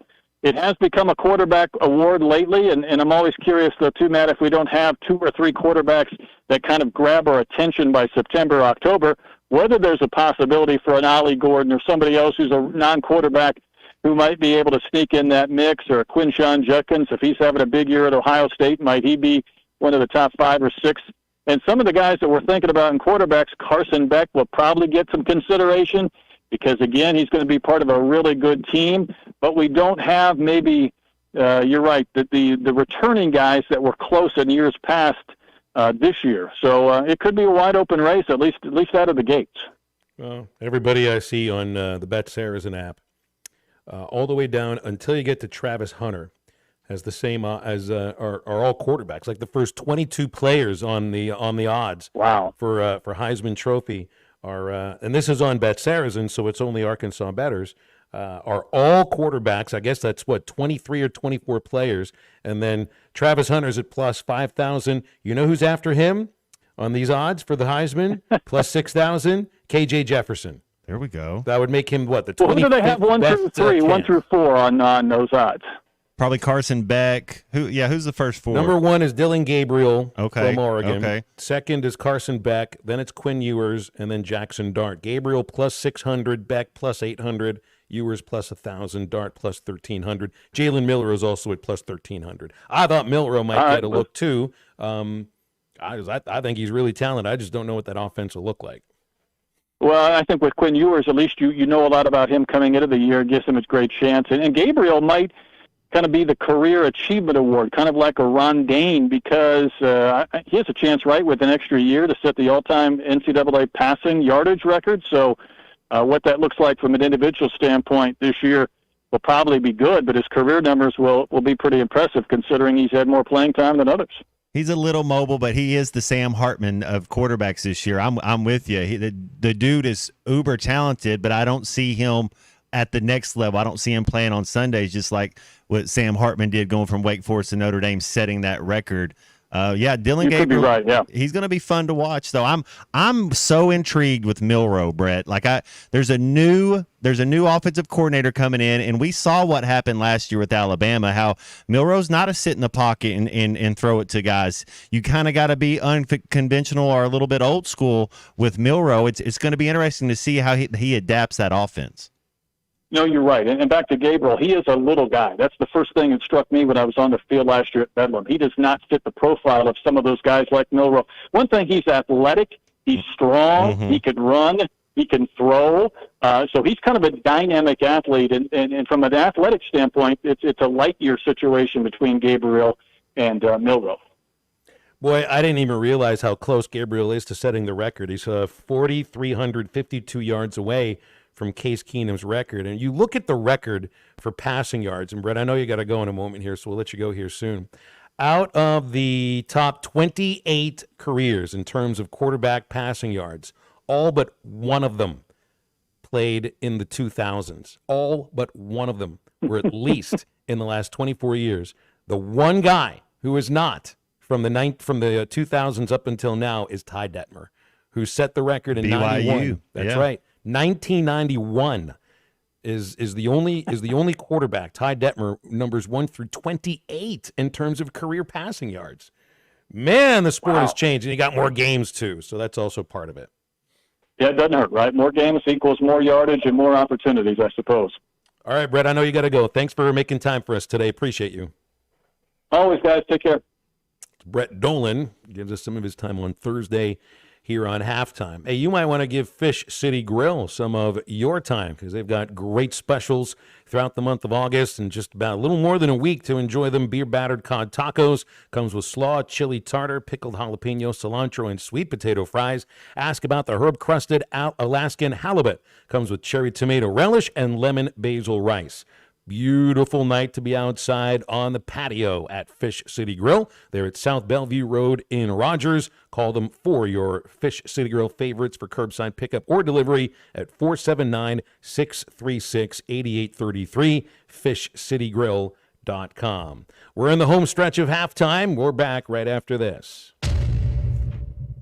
This is Halftime. You can now download our new app in the iTunes or Google Play Store. Listen anytime and anywhere on your favorite mobile device. Just search Hit That Line now. What makes Crabtree RV Center different? First, we are a fourth-generation family-owned business, taking pride in making your family's dreams come true. No corporate mentality here. Second, we've been in business for 74 years, founded in 1950 here in the River Valley, Northwest Arkansas area. We are not going anywhere. What does that mean for our customers? A family feel with no corporate hidden fees. The reassurance that we will be here for generations to come, and knowledgeable salespeople who want to pick the right RV for your family to make lifetime memories in. Crabtree RV Center, making your family's dreams come true for over 70 years.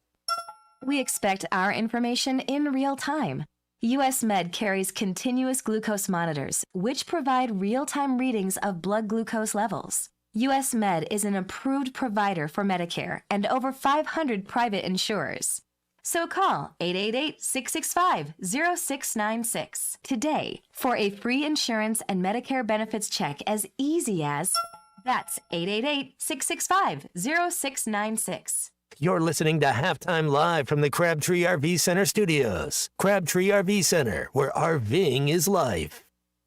Matching down payments now through the end of the month at Harry Robinson's, Salisaw Ford, 1 mile south of exit 308 off of I-40 in Salisaw. Matching down payments up to $2,500. This is the best deal of the summer. It definitely is, Tommy. I mean, we're doing this on new. We're doing this on pre-owned. Hey, you can purchase a new vehicle right now, get your rebates, get your special APR, and get your down payment matched up to $2,500. So you're telling me if I have $2,500 in cash, it's now worth $5,000? Yes, sir. And if you don't have $2,500, let's say you just got $1,000. Hey, that $1,000 now turns into $2,000. So come down here and see us. You're not going to find a better deal anywhere else. I've been telling everybody our prices will not be beat within the tri-state area. If the thought's even been in the back of your brain that you're looking for a vehicle, this is where you're going to find the best deal at Harry Robinson Salisaw Ford. The best selection, the best customer service, and matching down payments up to $2,500. Harry Robinson Salisaw Ford, 1 mile south of exit 308 off I-40 in Salisaw.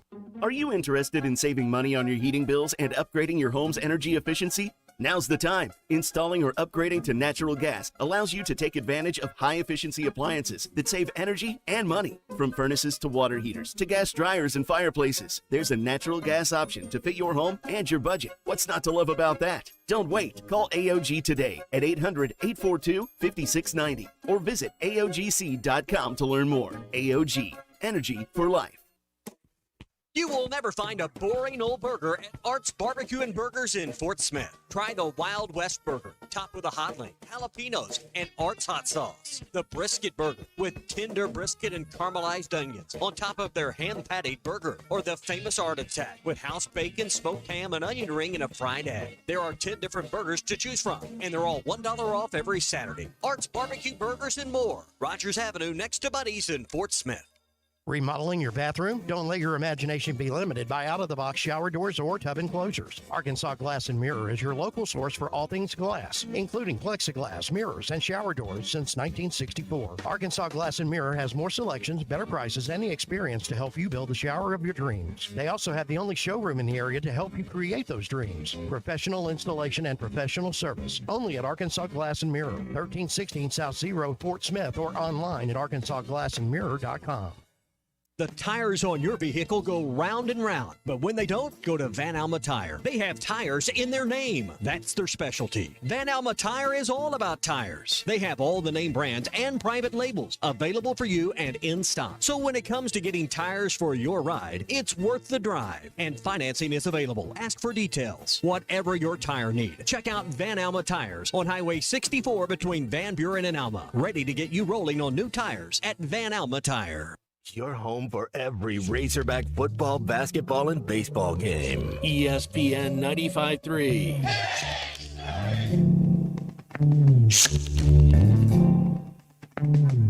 Here come old flat top, he come grooving up slowly. Got juju eyeball, he want holy roller. He got hair down to his knee.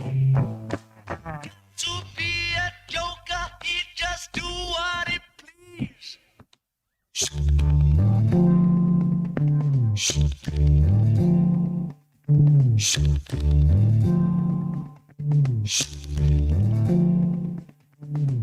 He wear no shoe shine, he got toe jam football, he got monkey finger, he shoot Coca-Cola, he said, you know me. Thing I can tell you is you got to be free. Come together. Over me. Find Halftime on 99.5 in Northwest Arkansas, 95.3 in Fort Smith and the River Valley, 96.3 in Hot Springs and Central Arkansas, 104.3 in Harrison and Mountain Home, and everywhere on hitthatline.com. Join the conversation. Call or text 877-377-6963. Now back to the hosts. Here's Phil Elson and Matt Jones. Okay, so there is an accusation from Miami, Ohio, head coach Chuck Martin, that the Alabama Crimson Tide stole the Red Hawks kicker. Kicker was a young man by the name of Graham Nicholson. Made 35 out of 37 extra points, 27 out of 28 field goals. Not bad at all. Ooh, there Pretty you go, good. right there. Yeah. So known as the most accurate kicker in the country from last year. This is Chuck Martin this morning on the On3 Sports Twitter account being interviewed. Hold on a moment. We didn't lose him. He's at Alabama. We know. Yeah, exactly, I understand. We know exactly that. where he's at. Like, you media people, it's all pretend. Like, no, Alabama stole our kicker. They illegally recruited I didn't want to say it, They folks. illegally recruited our kicker and stole him from us. And like that's a fact. But that's but we act like it's not. We live in this la world. Like, hey, let's not talk. I don't know why Here we everybody knows go. what's going on. So, yeah, Alabama stole our kicker. A couple other schools tried to steal it, but then okay, what's the question? All right, He does not sound bitter at all about this. Alabama. So he also said a couple other programs were interested in him. And look, this has to just be a reality of playing Group of 5 football now. You have somebody that has had a great year, and if you've missed he missed more extra points than he missed field goals. That's kind of shocking when you think about it. 27 out of 28 field goals, 35 out of 37 extra points. You have a kicker that's had a season like that. You have to expect that he's going to be going somewhere else. You're not going to be able to come up with the sort of money to keep him. I would think the same way at running back. I would think the same way at left tackle, same thing at quarterback. And it's just this is what we expected would happen when the portal opened for more than one time, and NIL became the reason why players transfer. Well, this is a product of that. So I mean, the Coach Martin sounds really bitter about it and everything, but if it wasn't Alabama, it was going to be somebody else. Man, a kicker's so valuable. You hear people talk about them, but it's man, they can really help you, and it's just another belief. It's weird because Coach Petrino said we're going for it, and that's kind of your mindset is we're going to try to score a touchdown no matter what. But when you know that you got a kicker that you can count on and rely on and trust, it just you feel more confidence running your offense because it doesn't matter if you take a 7-yard sack. It's like, I know our kickers can still make it. Yes, and then there's, I don't know if Petrino even knows who's going to be doing the kicking for the team right now based upon his answer.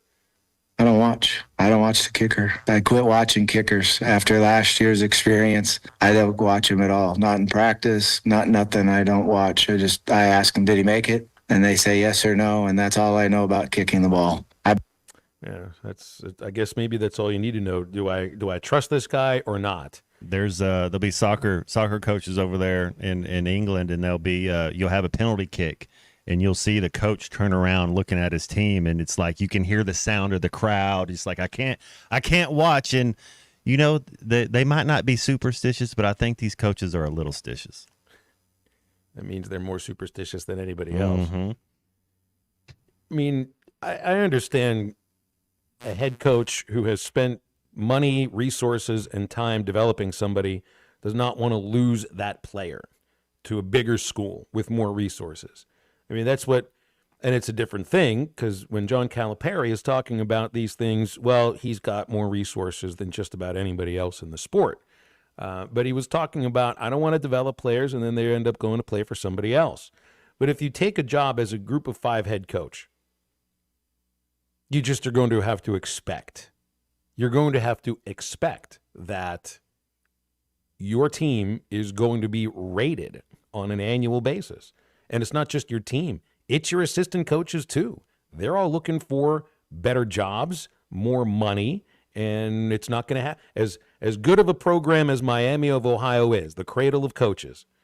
It is not that kind of a program where they can expect in this day and age to hold on to almost anybody that's had a level of success. So when I hear a coach accusing Alabama of stealing our kicker, but then saying there were a couple of other programs that were in on him too, if Alabama didn't take him, then throw a random program out there. Notre Dame would have taken him. Michigan would have taken him. Penn State would have taken him. Nebraska, anybody would have taken him. So this does feel like a coach picking a fight with the behemoth program in the country without it really being necessary. Because if it wasn't them, it was going to be somebody else. And DeBoer's got nothing he can say about it and nothing he's going to say about it. I would also believe a little bit of what the coach is saying here. If it's about poaching, if it's about offering money, is that really stealing though? Or is that just the way things are done? If you're stealing, well, then that to me is the idea of the poaching. What got Kirk Ferentz in trouble? What got Kirk Ferentz in trouble with the NCAA to where his recruitment of Cade McNamara was illegal at a time where free movement for college football players was already a thing and it was understood that NIL would be an aspect of it? Then there must have been some communication before the portal opened.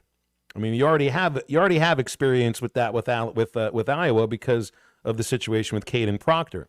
Heck, I mean, they were in contact with Proctor for like 2 months during the season, and that's not supposed to be allowed. I guess we'd also, Matt, I would be naive to think that this kind of thing does not happen on a routine basis. It's just a matter of who it was that got caught. So is Coach Martin here accusing Alabama of simply being Alabama and maybe having more money than anybody else who went after his kicker? Or is he accusing Alabama of communicating with his kicker when they weren't supposed to? And, you're not going to get an answer from Kalen DeBoer about it, and it sounds like Chuck Martin's got a few extra questions to answer. Man, it's getting intense. I mean, there's so much money involved in this game, in this sport. Man, yeah, especially, and you don't know how the breakup went, was there a communication? Did you say, no, coach, I'm going to stay here, and then all of a sudden you left, in the middle of the night? Cajun Texan says, sounds like Arkansas should have taken him. Because I've read about some of the I think it was Ramsey, the kid from Abilene Christian, the transfer out of the spring window. I think he missed all 4 kicks in the scrimmage last week, where Shipley, the one who came from Hawaii, who I think is going to be the assumed starter at place kicker, made, I think it was both of his kicks. But Shipley was the one who had trouble kicking in the stadium during the spring game. So you are going into the season with some question marks as far as kicking is concerned. So the question Cajun, well, it's not a question the Cajun had, it was a statement. Sounds like Arkansas should have taken him. Well, my guess is if Arkansas is going after the same kicker Alabama's going after, that guy's probably choosing the Crimson Tide. I'm just assuming they'll have more money to offer him at that point too. So maybe Arkansas was one of those schools in on him. Who knows?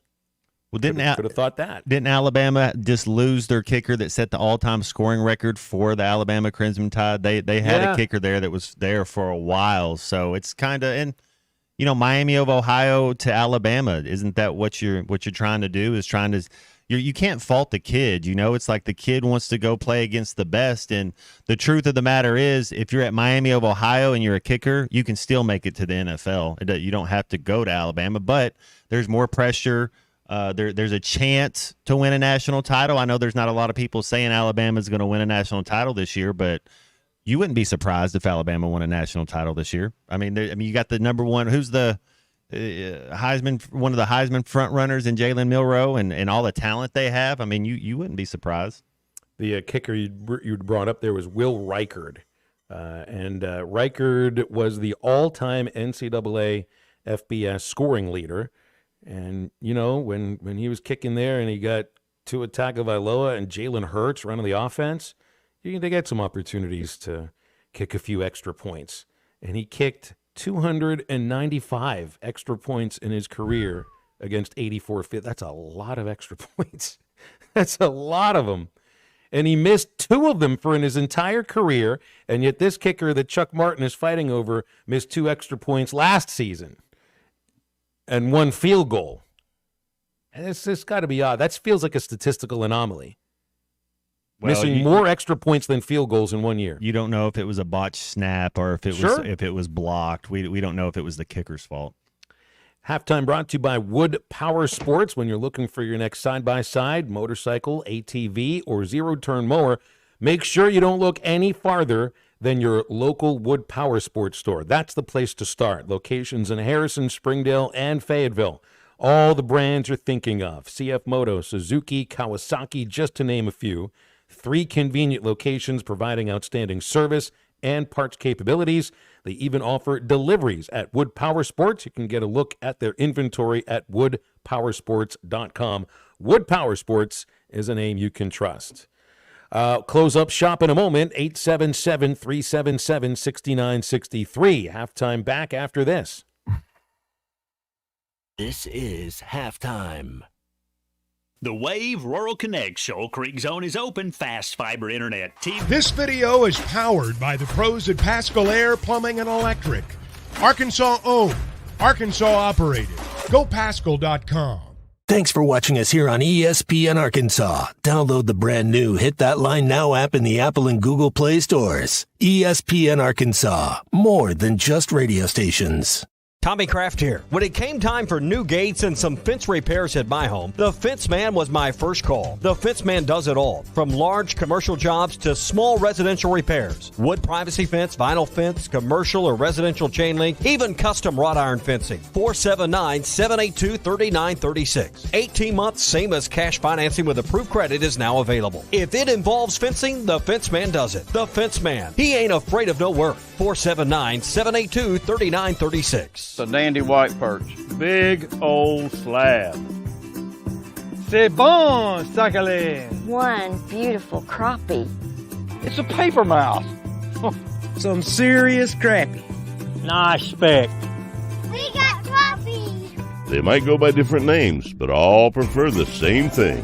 Bobby Garland, America's favorite white perch, slab, sockeye, papermouth, crappie, speck, crappie baits. I call it dinner. BetOnline is the world's most trusted betting platform and your number one source for everything football. From the preseason NFL to college kicking off, BetOnline has every stat, every matchup, and even live odds and spreads while the games are being played. Think you know your stuff? Try our winner-take-all $300,000 NFL Survivor Pool for the upcoming season. When the game is over, head over to our online casino and get in on a game of blackjack or poker or unwind with one of our over 150 slots games. Head to the website today and use promo code BELIEVE and get in on the action. Bet online. The game starts here. This song hit number 2 without one guitar. Gary Wright traveled with George Harrison to India for spiritual enlightenment and wrote Dream Weaver, describing God as infinite love and compassion, seeing him through the trials of the night. Of the 330 million gods of Hinduism, not one will get you to the morning light, but only through the blood of Jesus Christ. Satan is a master deceiver, weaving many into make-believers. I'm Pastor Heath from Woodland. Think about it. Hey, ESPN 96.3 and HitThatLine.com. Have you been to Swark Liquor? Trey Gentry and his team have a phenomenal spot. It's the first liquor stop in Arkansas for our Dallas and Texas fans traveling up to the hill. So if you're heading to Fayetteville, the lake, a cabin weekend, hunting, fishing, or any other activity you need your favorite drink, stop by Swark Liquor. And check out their apparel too. You'll want to wear it. Swark Liquor, 864 East Collin Ray Drive in DeQueen, Arkansas. Swark Liquor, we promise to keep them cold for you. This video is powered by the pros at Pascal Air Plumbing and Electric. Arkansas owned, Arkansas operated. GoPascal.com. Thanks for watching us here on ESPN Arkansas. Download the brand new Hit That Line Now app in the Apple and Google Play stores. ESPN Arkansas, more than just radio stations.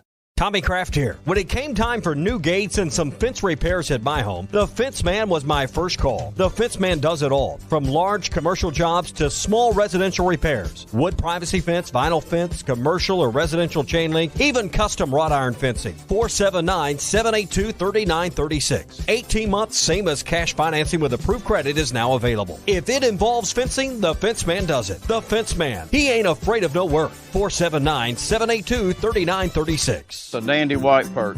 Big old slab. C'est bon, Sakhalin. One beautiful crappie. It's a paper mouse.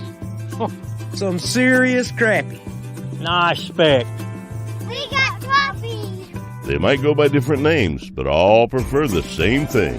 Bobby Garland, America's favorite white perch slab soccer. I met a gentle ballroom queen in Memphis. She tried to take me upstairs for a ride. She had to heave me right across her shoulder.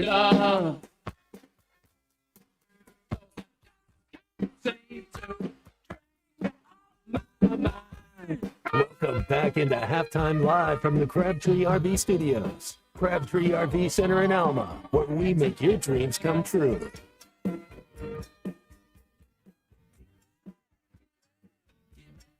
All right, I was happy to see Peyton Stovall at his first career professional base hit yesterday. It was the first game he ever played in the minor leagues, playing for the Daytona Tortugas of the Florida State League. And Hagen Smith will be due to make his professional debut on Saturday for the White Sox Winston-Salem Single-A affiliate, pitching against the Brooklyn Cyclones of the Mets. Hagen is currently the White Sox number 3 prospect, 32nd best prospect overall for any Major League Baseball team, that according to MLB. One other baseball note here, and we've talked about this guy a few times.